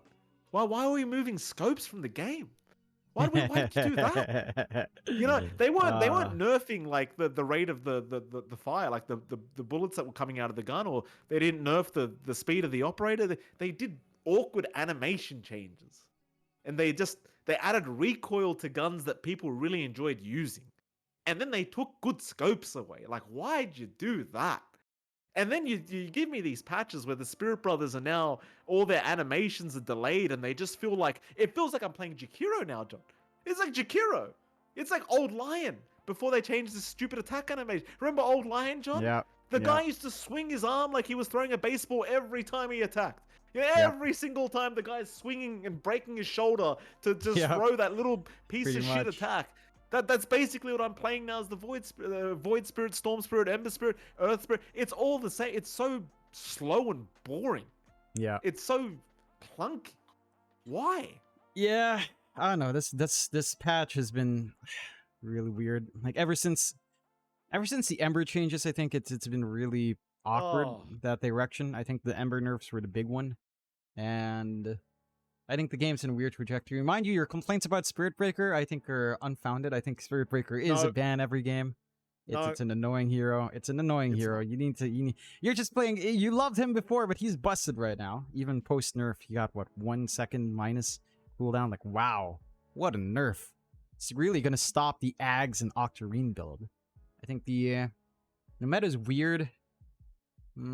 It's an interesting one with strength heroes back in, but also it feels pretty awkward. I'll be frank with you that, again, I only play Turbo now because I have no patience for going into a pub and dealing with people. Like, C pubs are... I feel like it's been worse. Even my Turbo games have gotten somehow more toxic, and I'm like, what the hell is going on? Even my Turbo games now have a bunch of people tryharding. It's like, dude, it's Turbo. Why the hell are you? Why are you trash talking? You're 5-manning mid at 5 minutes. It's Turbo. Who gives a shit? You know, just calm down, play your game. But yeah, it's like, even in Turbo, like, Spirit Breaker is an annoying hero. I don't know. This patch, I don't know. You know, that's the hard thing as well. Without DPC, when's the next patch coming? Who knows? We were promised a content update after TI. That's been delayed. It's December. When's Frostivus coming in? I would say the new year. At this point, probably is when you're going to get that content. In my opinion, at the very least, unfounded opinion. But I don't know. Like, I know when this next patch will be. We have, again, it just ties it all for me. Everything ties back to the DPC being canceled. So it's like, all right, no DPC when patch is coming. Who knows? You know, just wait. We're back to dropping patches in the middle of a LAN, perhaps. That'd be fun. Just be a good patch, please. I mean, like, I can't, like, you know, I don't complain very much when it comes to these patches. You know, I'm usually the guy that defends the changes that are made. You know, the nerfs and the buffs and whatever. The Spirit Brother changes, they're just bad. They're straight up bad changes. All of them, yeah. I hope the trajectory of changes don't continue in that way, because as far as I'm concerned, you either buff animations or you don't touch them. You can't go the other way, right? Like, when you buffed Undying Decay animation, so there's less delay, that was great. It made the hero slightly broken, but it made the hero fun to play. Like, I can actually finally do something instead of dropping Tombstone and dying with level 20 talent and getting a second Tombstone. I can actually play the game now. When they changed Lion, that was fun. That was a good change. They made him easier to play. He's more comfortable to play. But then you can't, like, these. You can't nerf animations. You can't. It's so bad. It's such a bad change. Now all the Spirit Brothers can feel the pain that us Pudge players felt when you dropped the hook speed. That was an awful. That's bad. That was an awful time. That was an awful time readjusting to that speed. I'm like, good God, this feels so terrible. Then they took out the self-deny as well, which was like, this is so bad. And I'm still angry about those changes. How many years past the fact? 5 years past the fact. I'm still mad that I can't soul ring and die on demand. Yeah. It's like really, really annoying. There was a topic I was going to touch off the back of what you were saying, but now I have completely forgotten. Oh no, you were talking about Lion. You know, people have suddenly realized, Mike, I saw some Reddit threads. People have realized how fucking annoying the Lion, the way I play it is. And they're like, oh, what do I do against Lion? He goes Mana Drain, he gets a shard, he has spell immunity, 80% magic resist. Like, I know, isn't it fun? It took people this long to realize how dumb Lion can be in a pub? Yeah. It's the dumbest hero. Spell immunity, like, you cast some bullshit to pull me in. I don't care. I'm just gonna drain you until I die. You know, you're not gonna have mana after I'm dead. It's like, it's so amazing. It's my favorite. Again, if you can get away with a 1-1-3 build, it's hilarious. Hilarious. I'm waiting for the day it actually pops up in in pro games and people actually run it. I know you're looking forward to the day that happens. Every now and again. It's still kind of niche. I don't think it works very well in pro games on a 4 or 5. It's too greedy for a 5. It's way too slow for a 4. Like, it needs blink, whereas other 4s, like, say, Tusk Clockwork, can do that without too much, or have longer range setup, like, say, a Jakiro 4. So I think Lion's still out there. I don't mind that. I don't think Lion needs like a mobility spell. God help us if we get another, a unifying kit where everyone has a mobility spell, a nuke, a stun. Like, you know what game I'm talking about. I don't want Yeah. that. So I'm fine with Lang No. having his quirks. It's just I know what it'll take to bring him back. Maybe when laning phase is a little bit slower tempo or lane domination's a little bit better, but I don't know. Yeah. Like, yeah, we do need a new patch. Honestly, I am actually very excited for our new hero. I forget his name now. What is it? Trapmaster, Ringmaster, Trapmaster, something like that. Wasn't a ringleader or something? I don't, what is the No, hero? I know. You can Google it. I'll look it I up. don't know. I'm The googling Ringmaster. it. Yeah, I think it was Ringmaster. Was it Ringmaster? Yeah, I'm excited for it. Yes, the Ringmaster. Yes, correct. Yeah, a ringleader is the head of a mafia Ringleader. or a conspiracy, Mike. Okay, let's not mix that up. That's the next hero. It's gonna be me with like brass knuckles on. The ringleader. The ringleader. But yeah, I'm looking forward to the Ringmaster. I'm gonna take who the knows side when shop. it comes out. That's what I'm You're gonna take the side shop. I'm taking then the side shop. You're not gonna be hero. You're just gonna be the new side shop. Yeah, I'm gonna be on like both the sides. top. I'm gonna call myself the top shop or something. That's gonna be my, one of my spells or something. I'm just gonna set up shop somewhere selling very naughty things in the corner of the map. The Australian way, huh? Yeah, absolutely. Very Aussie. But yeah, like I'm looking forward to the Ringmaster. I don't know what big change I'd like. I would like to see. It's a little bit weird. I feel like because Jong has made this point, good old Crest has made this point since Universal was introduced, and I feel like Agi needs a little bit more, honestly, in terms of what the type does outside of just armor.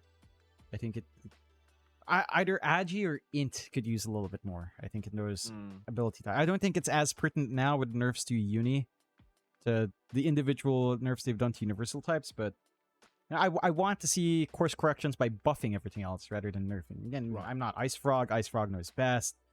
But I'm with you. You remember the days when we'd get a new patch and literally 10 heroes are broken? And nerfs were very minor. I just missed that. Yeah, I mean, I'm with you on that. I hate to bring up Rainbow Six Siege again, but that was the whole argument back in the day when they were nerfing when they were adding these dumb nerfs. It was like nerf after nerf after nerf, and it's like nerfs aren't fun. I'd rather we'd fucking buff a billion heroes. Like just make it. If one hero is broken and the other 100 aren't, you know what you can do is you can buff the other 100 so they're also broken. And then we can argue all we like nerf them after you broke them. Break them first, and then we'll slowly start nerfing them back. That's the fun part. That's the fun way. But if you release a big patch, and it's just nerf after nerf after nerf, nobody fucking cares. It's just boring. It's just sad. Yeah. The hero specialists get upset. They're like, oh, my level 30 invoker, he can't. The tornado doesn't go that extra centimeter anymore on my screen. I can't play like this. I know the Tinker players get upset, but who cares about them? The Arc Warden players screw them as well. Anti-Mage is still trash, but who cares? There's a few heroes you can ignore, Ice Frog, but for the most part, like let's get the real roster going. Let's make it a bit better. Answering a question as well, somebody asked, "What do I think about this offlane second carry meta?" I fucking hate it. I hate it so much. See, because we grew up back in the day, right? In Dota All Stars and early Dota 2, your whole job as an offlaner was to just not die. Yep. Just go, soak some XP. You're not going to get gold anyway. Soak some XP, hit your level 6, go jungle eventually, spend 5 minutes in the jungle. Maybe you'll get like a Hood of Defiance. That's it. Your job's done. Now go do something, Yep. Like you bought a mech or a pipe or something and that was it. You had one item. You were the offlaner. Nobody blamed you if you lost the game. You just did your job and you pressed some buttons. Now you've got to be a secondary carry. Now you've got to be a god tier last hitting, position 3. I play pos 3, my support's getting so upset if I miss a creep or we don't pull properly and now there's a Lotus pool, like as if we needed to make offlane any easier. There's a Lotus pool now that we can fight over, and these flag bearer creeps with their extra regen and blah blah. Like why? Leave it the way it was. It should be hard. Offlane, they took pride as an offlaner. The whole thing that you took pride in was I play the hardest role. I play the role that nobody else wants to because it's not Yep. fun. It's a tough role. And now it's just my POS 1 is upset because he didn't get to play POS 1, so now he's POS 3. That's basically all that happened. And the Yeah. dumbass will choose like CK, Wraith King, all these. And you know what? The patch kind of favors it anyway, right? Choose Wraith Yeah. King, press Skeletons. They'll just farm the jungle for the next minute for no apparent reason. And suddenly you have multiple carries in the team. Hell, Yep. even mid's turning out that way, isn't it? I can't remember the last time I saw my mid rotate past the 8-minute mark. Those bastards, they sit in mid lane till like 8 minutes now. Just like, Yep. no, it's not about the first power rune anymore. Get the second one. Maybe get the third one. And then we'll Yep. start thinking about rotating. Like, what are we doing? There's too much space to farm on the map. The offlane sucks. Yeah. What are we doing? I don't know. Like the only offlane hero I have fun with is like a Witch Doctor offlane, which is very niche, and like Primal Beast. At least Primal Beast is still fun, on the offlane. Yeah. But that's also by nature because Primal Beast is kind of annoying. I don't know. Like, I don't know what to do about this. Like, it's down to the map as well. Like the bigger map, teams have been now really efficient at it. You can't shrink it down anymore, so I don't know what the solution is. Maybe it's time to bring in the jungler instead. Like have a jungler come in, have your offlane be solo, have one guy jungle. It reminds you of another game. Do it, John. Pisses me off, but that could be the way. You get your hard offlane back, 1v2. You have one dude AFKing in the jungle, level 1. No. And he has a lot of space to farm, right? So bring back Iron Talon. Let's go. LC Iron Talon time. Let's bring back Necrophos cliffing. Let's bring back NP cliffing. Oh. Maybe it's time. Oh no. Ice Frog, your finest creation is waiting. The map has expanded. Let's jungle level 1. That's it. What if the ringmaster was a jungler? He trapped stuff. He was in the jungle, right? What if he's a jungler? Oh, sheesh. That's terrible. Yeah. It's something, John. It sure is something. I think my solution is just scale up all the camps. That's what I think.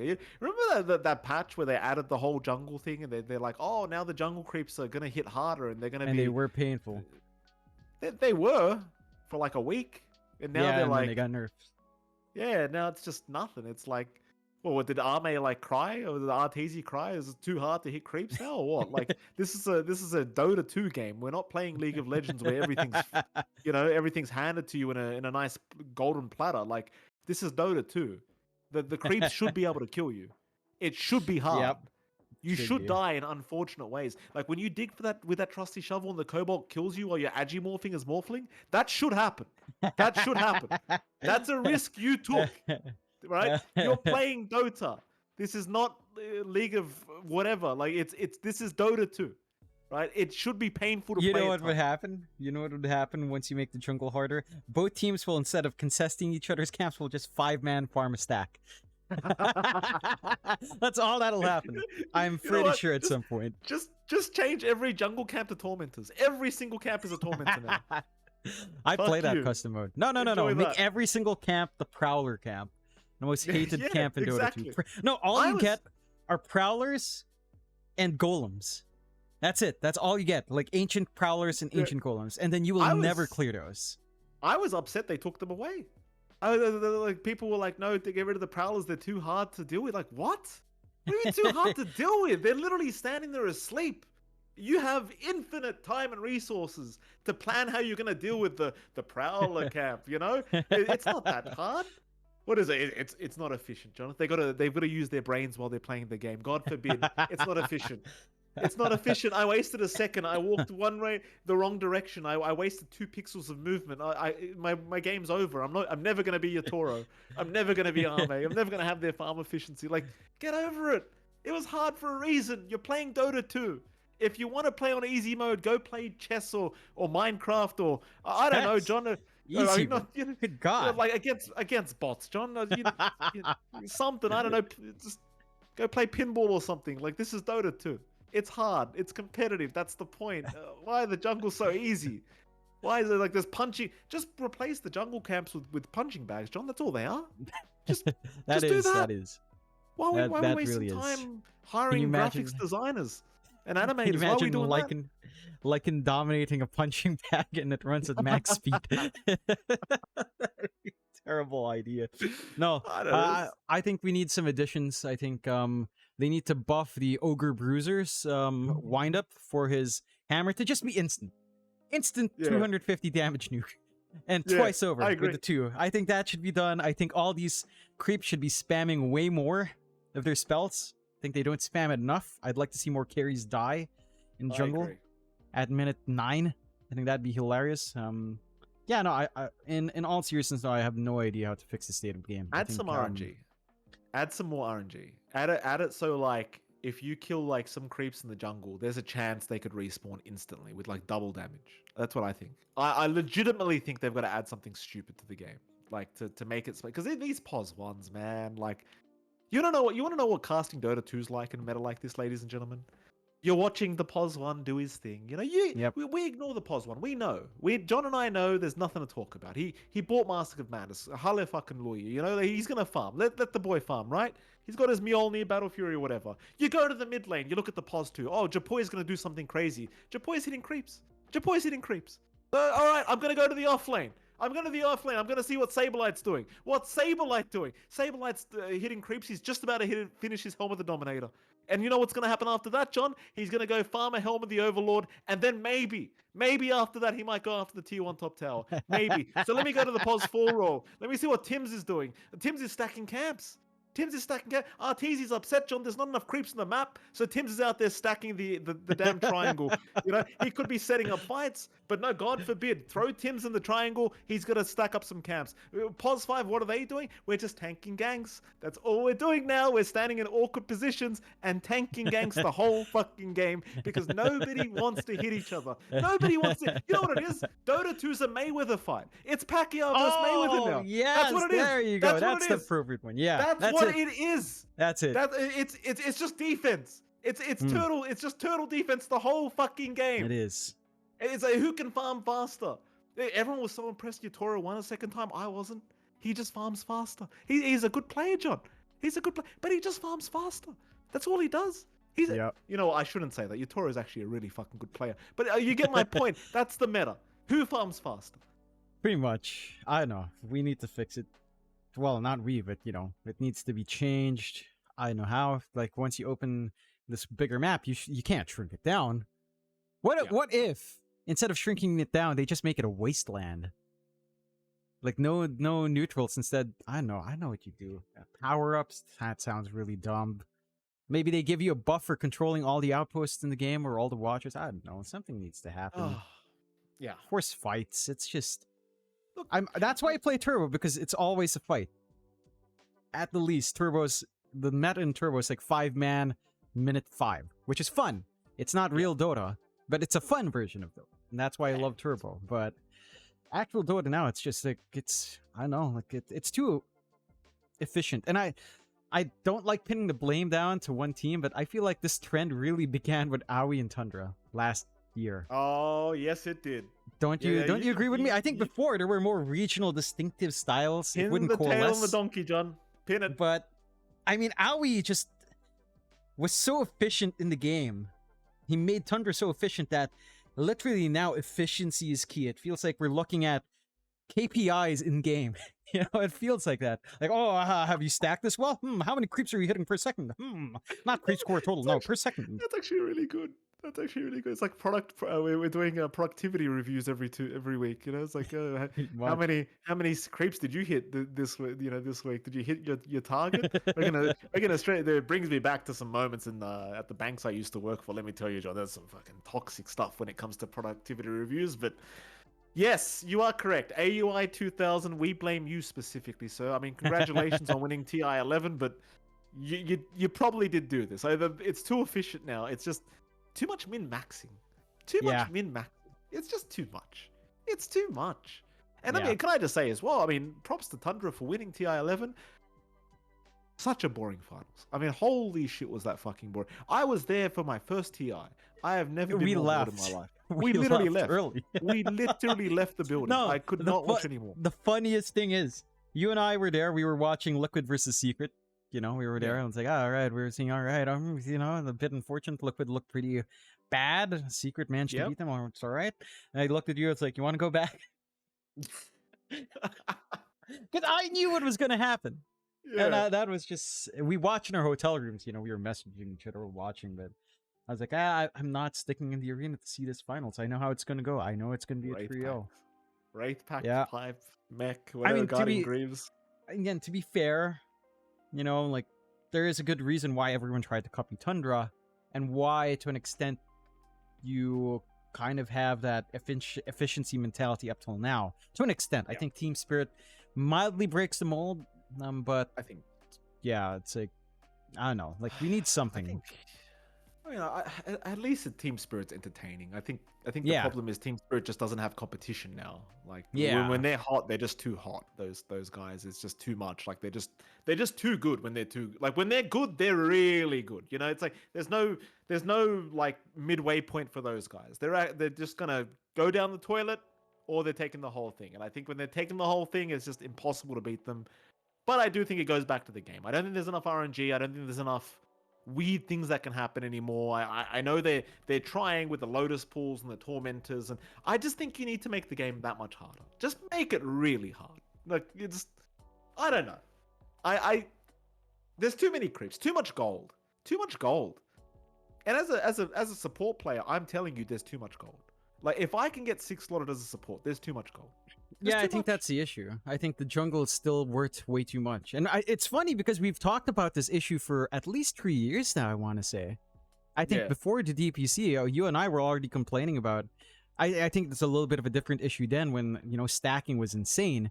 But now there's just way too much gold on the map outside of creeps and lane. I think if you emphasize laning creeps a little bit more, like make the economy rotate around lane creeps, you might still get like ultra efficiency plays in laning phase, but it also emphasizes that if you dip into the jungle and your enemy team is going straight down lane, you're gonna lose. You're gonna be forced to skirmish around just the bloody lane creeps. That could be one way to go, but I know, that doesn't sound like the best either. What if you spend too much time in the jungle, you get revealed? Like there's an announcer that comes in and says, "This person's been he's in this part of the map." No, but seriously, right? If we're talking like we're not going to change the income in the game. There's too much gold. There's too many creeps. What if it's like a battle royale where it's like the gas is coming, right? Just Arteezy's That's an amazing idea. 2000th camp. He's there on Nagasara. The 50th camp he's farmed in the last 2 seconds. And then an announcer comes in. A light gets shown right onto Arteezy. Just from the heavens. It's just, Arteezy is currently in the southern part of the map. I repeat, Isle 9 is where Arteezy is currently farming. And everybody is like, oh my, you just rush it. Just rush it. I like that idea. It would be funnier if you made this mechanic so that your team can also kill off your teammate. Get out of the jungle. Go in and gank your own teammate. That'd be pretty bloody funny. Cave Johnson would be hilarious in that kind of announcer pack. Someone had a great idea. Who was it? Olimus. He said tax officer comes in. That's an idea. We need a tax officer hero. We need we need an accountant or something in the game. We need someone part of the tax office. No. This is what happens. If you farm too much, inflation spreads across the item prices. So your teammates will now have to pay more for everything. Wouldn't that be interesting? You can still afford it as the overfarm core, but your sports wards from 0 gold increase by infinity into like 50 gold.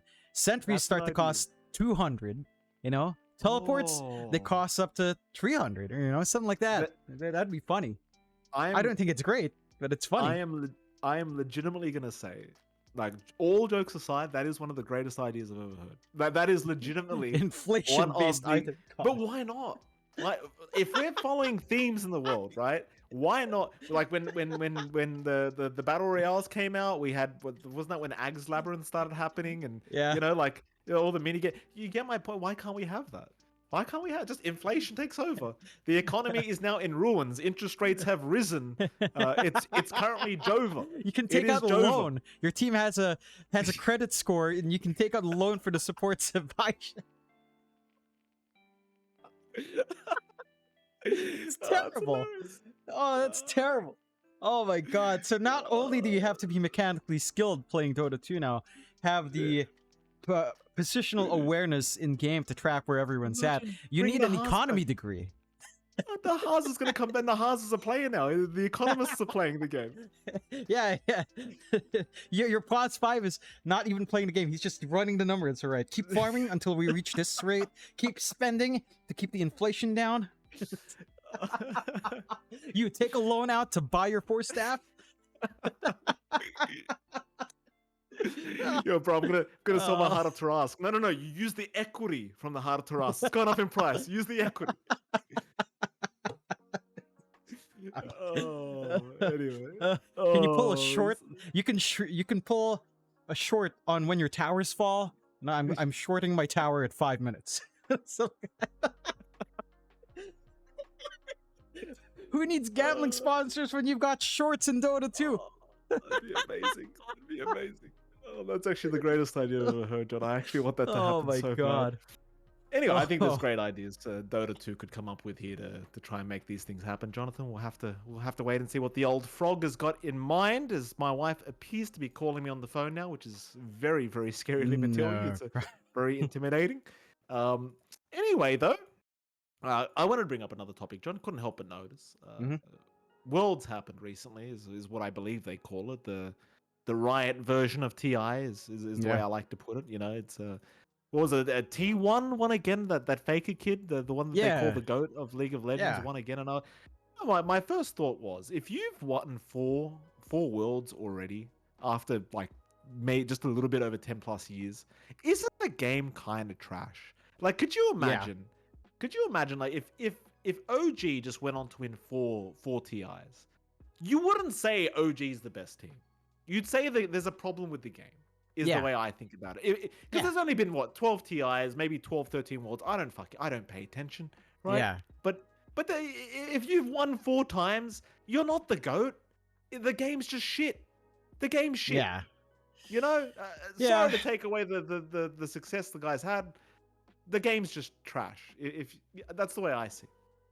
No, I agree. I think that's why coming into TI, like, I'm, see Spirit won in a very strong fashion. At the same time, I was like, I really don't want that many multi TI winners.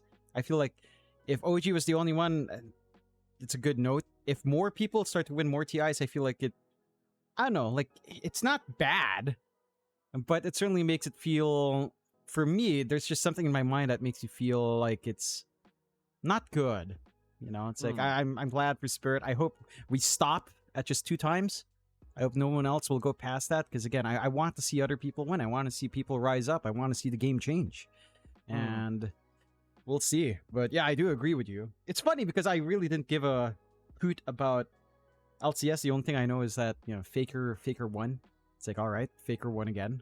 And that's literally all everyone I knew was just saying, oh yeah, I don't watch League, but Faker won. It's like, yeah, all right. So yeah. It's funny too, after Faker won, the whole issue with League and their own tier 2 scene, TSM pulled out, a few teams pulled out.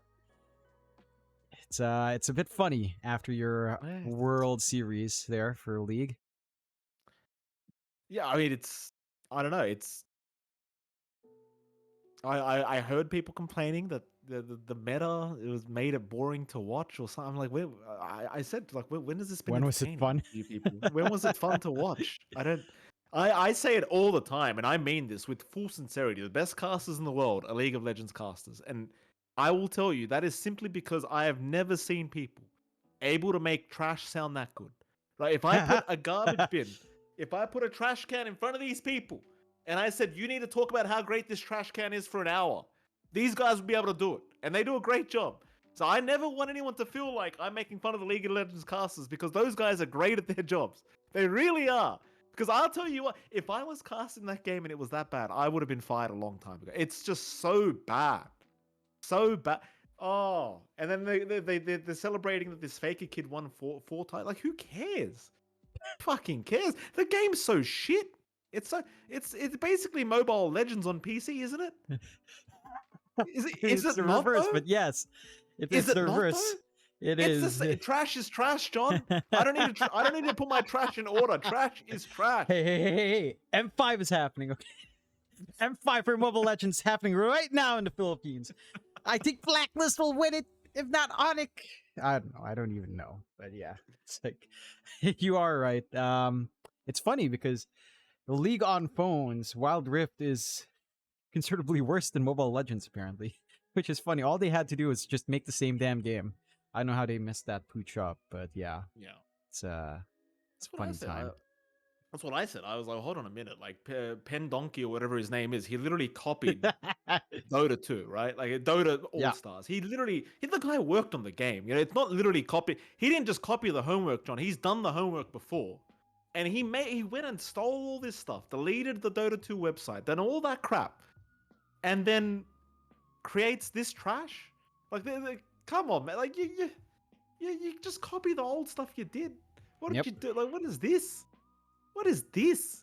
And I play, by the way, if anyone wondering, I have played League of Legends. I played 2 games once upon a recommendation of an old friend. And when I say old friend, I mean, I don't speak to the person anymore because I played League of Legends and I was like, oh, this is not a person I want to be speaking to. I mean, it's just a shit game.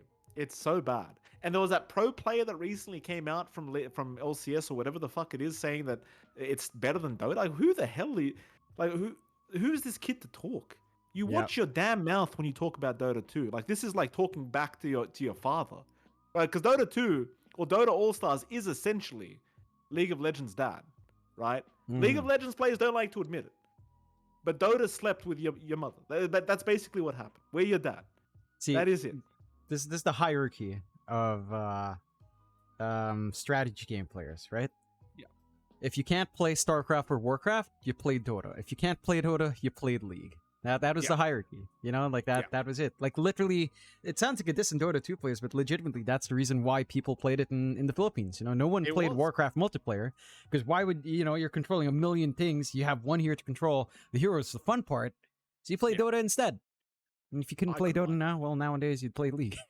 If you couldn't play League, you'd play Mobile Legends, I guess. I don't know. It's well, Heroes of the Storm, as Tostra said, whatever that game is. It's I've heard that name somewhere.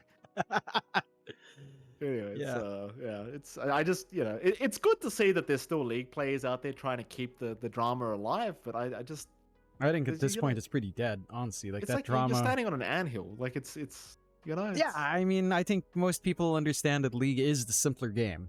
I think that's not up to debate even to the majority of League players. I think that's why they don't play Dota. They admit it. Dota is a very different game, and that there's nothing wrong with that. But you can't go around prancing and saying that League is like the more complex game when it has clearly defined times. Like, if you think it's bad in Dota when me and Mike say, all right, they're gonna farm until 40 minutes, 35 minutes, and it's generally that time.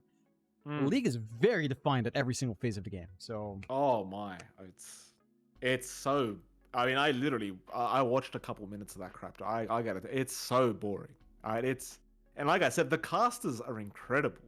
I mean, they're like full voice actors. They're going off. They're like, oh man, he's about to hit the whatever the objectives are in the game, the little monster things that they like to do. Lord and Baron. It's like just the Wish version of Roshan, right? So their little Wish version of Roshan's on the map, and they get on and they're making it look so exciting. Like, in 20 minutes they're about to go attack Baron, and that's going to give them a crazy advantage. It's like, yeah, but it's going to be in 20 minutes.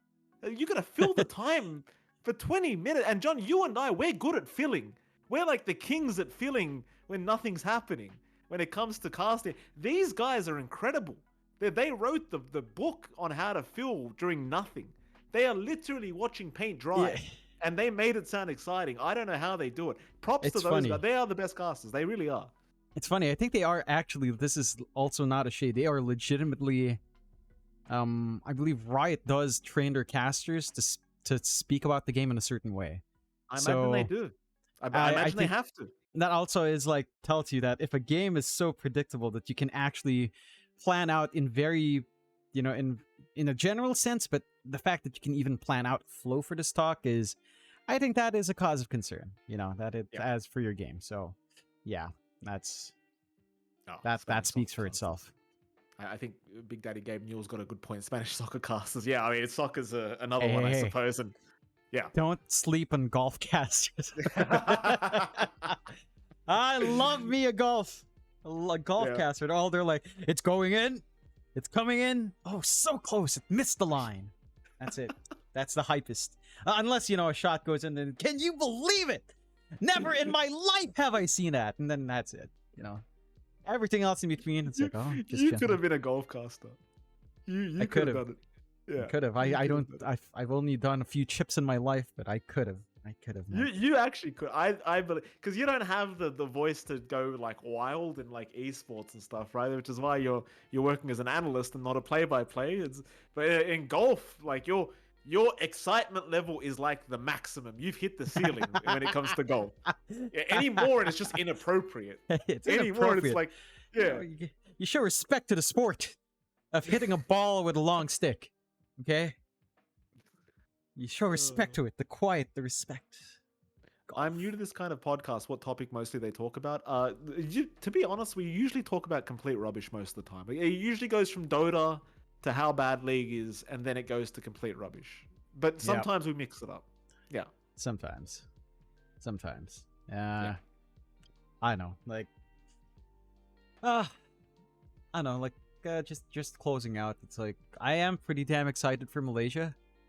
I'll be honest that I have a lot of anxiety as well, because it's not just Malaysia I'm thinking about, it's like after. So I don't know, it's just a little bit, it's not like we're out of jobs, but without the DPC, it's just, there's no security again.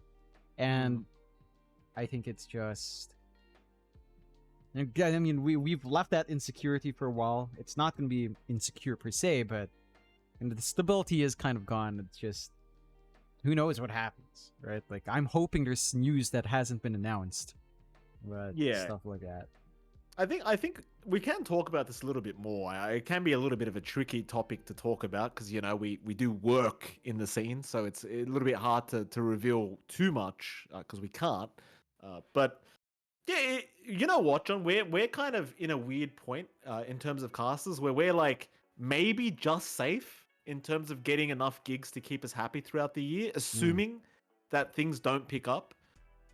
You've got other duos and other casters that are just kind of screwed, like in that sense. Because we were very fortunate in the sense that when DPC started, we had just kind of been recognized as a duo. I feel like so the year before DPC begun, you and I were becoming more recognized. The fan base got bigger. We were working quite a lot at the time, and social media was going quite well. And we were quite lucky to get a spot in Div 1 eventually, not immediately, but eventually. We got a spot in Div 1 casts, right? And so that does kind of give us a bit of an advantage because you've got the top. So you've got Cap, you've got OD Pixel, you've got Lyrical, you've got Sunsfan, right? In terms of play-by-plays, I'm talking about. You've got the top dogs being those four, right? And chances are they're going to get most of the events. And that's fair enough because they've worked very hard, they've put in the risks, and they're very good at their jobs. And then you've got the people like us that I think are just outside of that top of the pyramid, per se. Like, you've got us, you've got Gary B, I'd add in there. Aries and Danog are there. I mean, Aries and Danog, to be fair, like they're still trying to get to the lands, but they're kind of there, right? B Cop's there. You know the names, the guys that usually do online tier 2 stuff, which included us, just a couple years ago. They're all there, and we're there with them, and it's very awkward to be in that position because you're on the second rung of the pyramid, right? So Dota 2 esports casting in general, very top heavy, very top heavy. Yeah. So if you're at the top, you're going to get pretty much every opportunity. If you're anything below the top, you have to work your ass off, I would argue. And not to say that the top casters don't have to work their asses off. They do. That's kind of why they're at the top. But, to break into the top in the era of Dota 2 that we're at now is very challenging because a lot of people like OD Pixel, a lot of people like Capitalist, a lot of people like Sunsfan, a lot of people like Lyrical. Can't blame them. Again, great fucking people. Love those guys. But it's very hard when you remove DPC to find stability now as a caster, right? Yeah. When you're not within that top 4. Yeah. It just becomes almost like a goose chase. Like, like you're thinking about, you're just thinking about, am I gonna have a job next tournament? Am I gonna be invited next tournament? Am I gonna be online? Chances are you are nowadays. Let's be frank here. Chances are you're more than likely just looking at online work, and then the lands. Who knows? Depends. I feel like in recent times, I'm not sure how much the general public has noticed, but land casters have been cut down from 4 pairs to 3 very recently. And who knows if it'll stick to that? Maybe it gets cut down to 2. I know a few events have been running 2 casters on site, 2 pairs on site. So I'm not sure. I think it's gonna be a hard year ahead. I think regardless of how many tournaments come out, unless there's like, again, even more than EPT. I'd say if you had the EPT plus 1 more league that was running just as many as EPT, you're actually in a better spot. That's when you could say, without the DPC, it's in a better spot. But that's not what I see, and that's not the word from the grapevine that I've been hearing. So who knows? I want to stay not positive, but also not negative. I don't want to be negative about it. At the same time, it's I know. Like that, and again, there's been issues behind the scenes that it's not the time to talk about it yet, but there's been building up issues, not just in Southeast Asia, but in a couple of other regions now as well. I have confirmed this as well. This issue is across other regions, so there's some issues that will pop out later on, but there's gonna be some it's drama. a rough time. There's gonna be some pretty big drama. I think I will give a timeline. If this doesn't get resolved December, I'm pretty sure no one's gonna be happy by 2020. By 2020, by January 2024. Yeah, it will immediately come out. If it's not settled by now, which is everyone is giving a lot of patience out to this. If it's not settled by now, it's gonna be a big blow up by January. It's gonna be really bad. Should probably premise has nothing to do with Valve. Nothing to do with ESO, nothing to do with PG. Like, let's just premise that it's nothing to do with Valve, nothing to do with ESO, but there's a bit of drama. I think that could come. Hopefully, it doesn't come, because I don't like really being involved in these things, John. But it is what it is. Yeah, like it just takes. It's so disappointing to me because it takes me back to like 2017, 2018 when we were casting, and this was sort of something that happened. This was probably one of the worst ones that happened to you and I as well. It happened before, but it did eventually get settled. It just took 8 months, I think, if you remember that circumstance. So we'll see. But it's like the next year. I've talked to players. I've gotten their feedback. I've talked to team managers. I've talked to a lot of people. Yeah. It's kind of scary. Everyone's scared. Yeah. Everyone's scared. So John, can you black out my camera for a sec? I think I got to close my door. Hang the on. Yeah. All right, let me transition. All right, there you go. All right, just give me 1 second. All right, give Mike a second to sort that out. But I'm back. You can activate it. Sorry about that, ladies and gentlemen. Welcome No, back, I do Mikey. have pants on. I promise. It's just I don't like to pants on. I do. Thankfully, that's my dog, by the way. She's not dying. She's just very excited that my wife and child are home now. In case anyone's wondering why you're hearing constant screeching, that is a lovely, lovely dog named Luna. Who's good old Luna. I promise nobody's kidnapped outside my door. Oh, good old Michael Phoenix.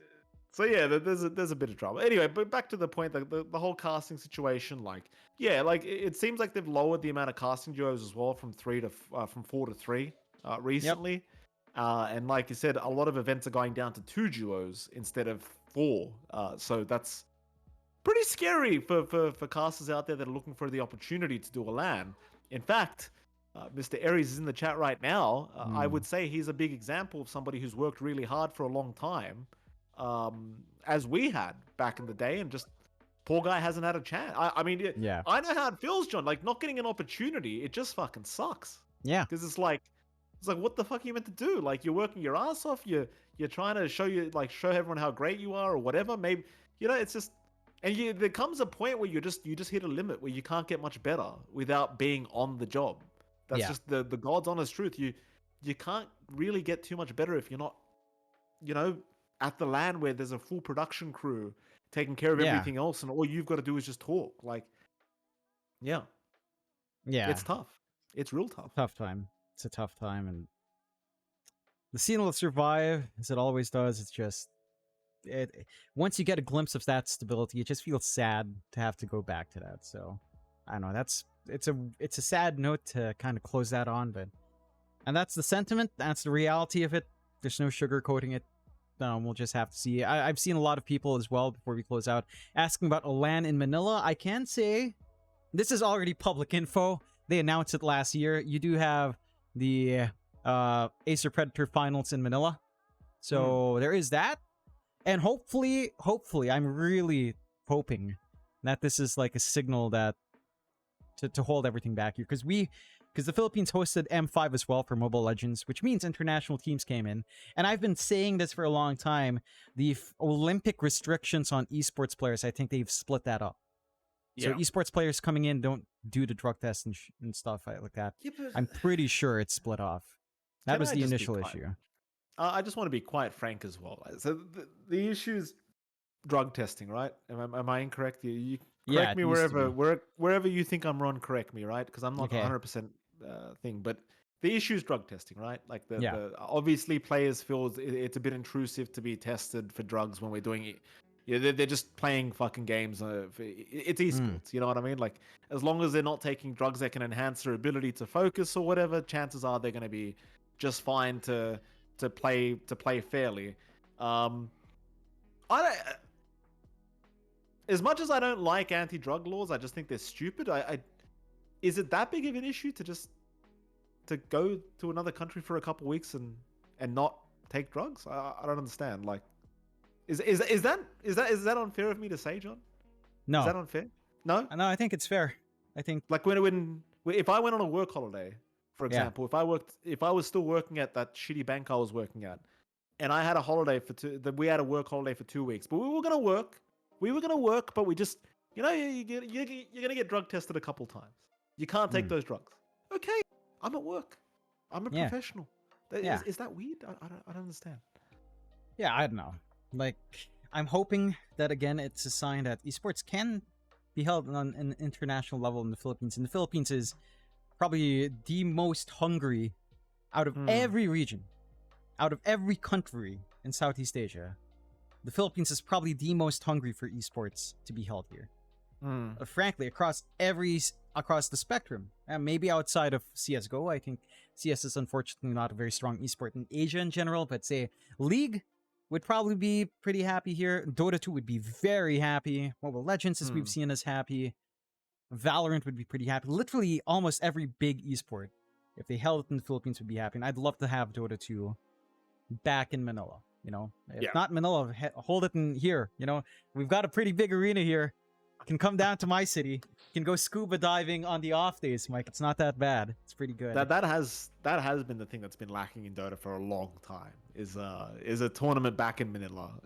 I think everyone fondly remembers of that Manila major we had once upon a time, and even the Manila Masters, and I'm sure Acer Predators League is going to be amazing over there. And that's what is that? The Mall of Asia they're doing it in. The good old Mall of Asia arena. That's where it used to be. No, that's not even the a arena. Crowd though, is it? Or it is. It's the Mall of Asia arena. So it's not the Mall of Asia itself. It's right next to the Mall of Asia. It's a big arena. I was excited. I thought you wanted a mall cast. I wanted a mall. I thought there was a chance. Like, we're going to be in a mall. Well, people are going to be above us, staring down, and I'm going to be like, for 50% off clothing, you just go right to H&M, right? Just start pointing people in whatever direction. Just make it real fun. But what is it, John? Are we having it in the mall or not? Yeah, it's just next to the mall, basically. Not quite in the mall. I at least managed to experience some mall casting myself last year for the APAC Philippine finals before we went to Japan. That was fun. It was interesting to have people just walk by. It's pretty cool. Yeah. But yeah. Sorry, John. There's some very weird sounds coming from outside the door. I don't know what's going on. No, it's all good. I think we're right about the time we should wrap up for this week. And hopefully, Michael Phoenix will get some time to do this again. Not soon. Maybe in Malaysia. Hopefully, we'll have a special there. Is there anything you want to close out with before we close off to these fine people? I never really finished the topic. I should say as well. I know people were telling me like the whole drug law issue in the Philippines, and Things like, for example, marijuana lasts in your system for over a month, so you can, like even if you quit taking drugs, sometimes it can still show up on tests. Blah blah. I don't know what to say to that, John. I don't know what to say. In my world, in my life, as a person who likes to be a professional, I think you should just be a professional. That's how. Yeah. I think you should appreciate where you are and just leave it behind for a Yeah. little bit. Yeah. That's what I say. Because it's not like you're going and laying bricks every day, John. You're not No. laying bricks for 12 hours a day. Come on now. Playing video Right, games. you're playing video game. Oh, come on. You can't give up some banes, or some things for a little while. Just play the damn video. I don't know. I don't know. Anyway, I get it. I understand where you guys are coming from. I get it. If it was up to me, there'd be no stupid drug laws, okay? But there are, and we all want a tournament back in Mineral. Yeah. We all want it. Everyone wants it. Yeah. Yeah. And hopefully we'll get more of that. But for now, that is it for the John X Mike podcast. Thank you for joining us across every channel that I've posted on. We will be uploading this again. I'll try the same day, but if you missed out, you can check it out there. Until next time, it is John X Fire here and Mike LaPhoenix. We'll see you all next time around. Bye-bye, everyone.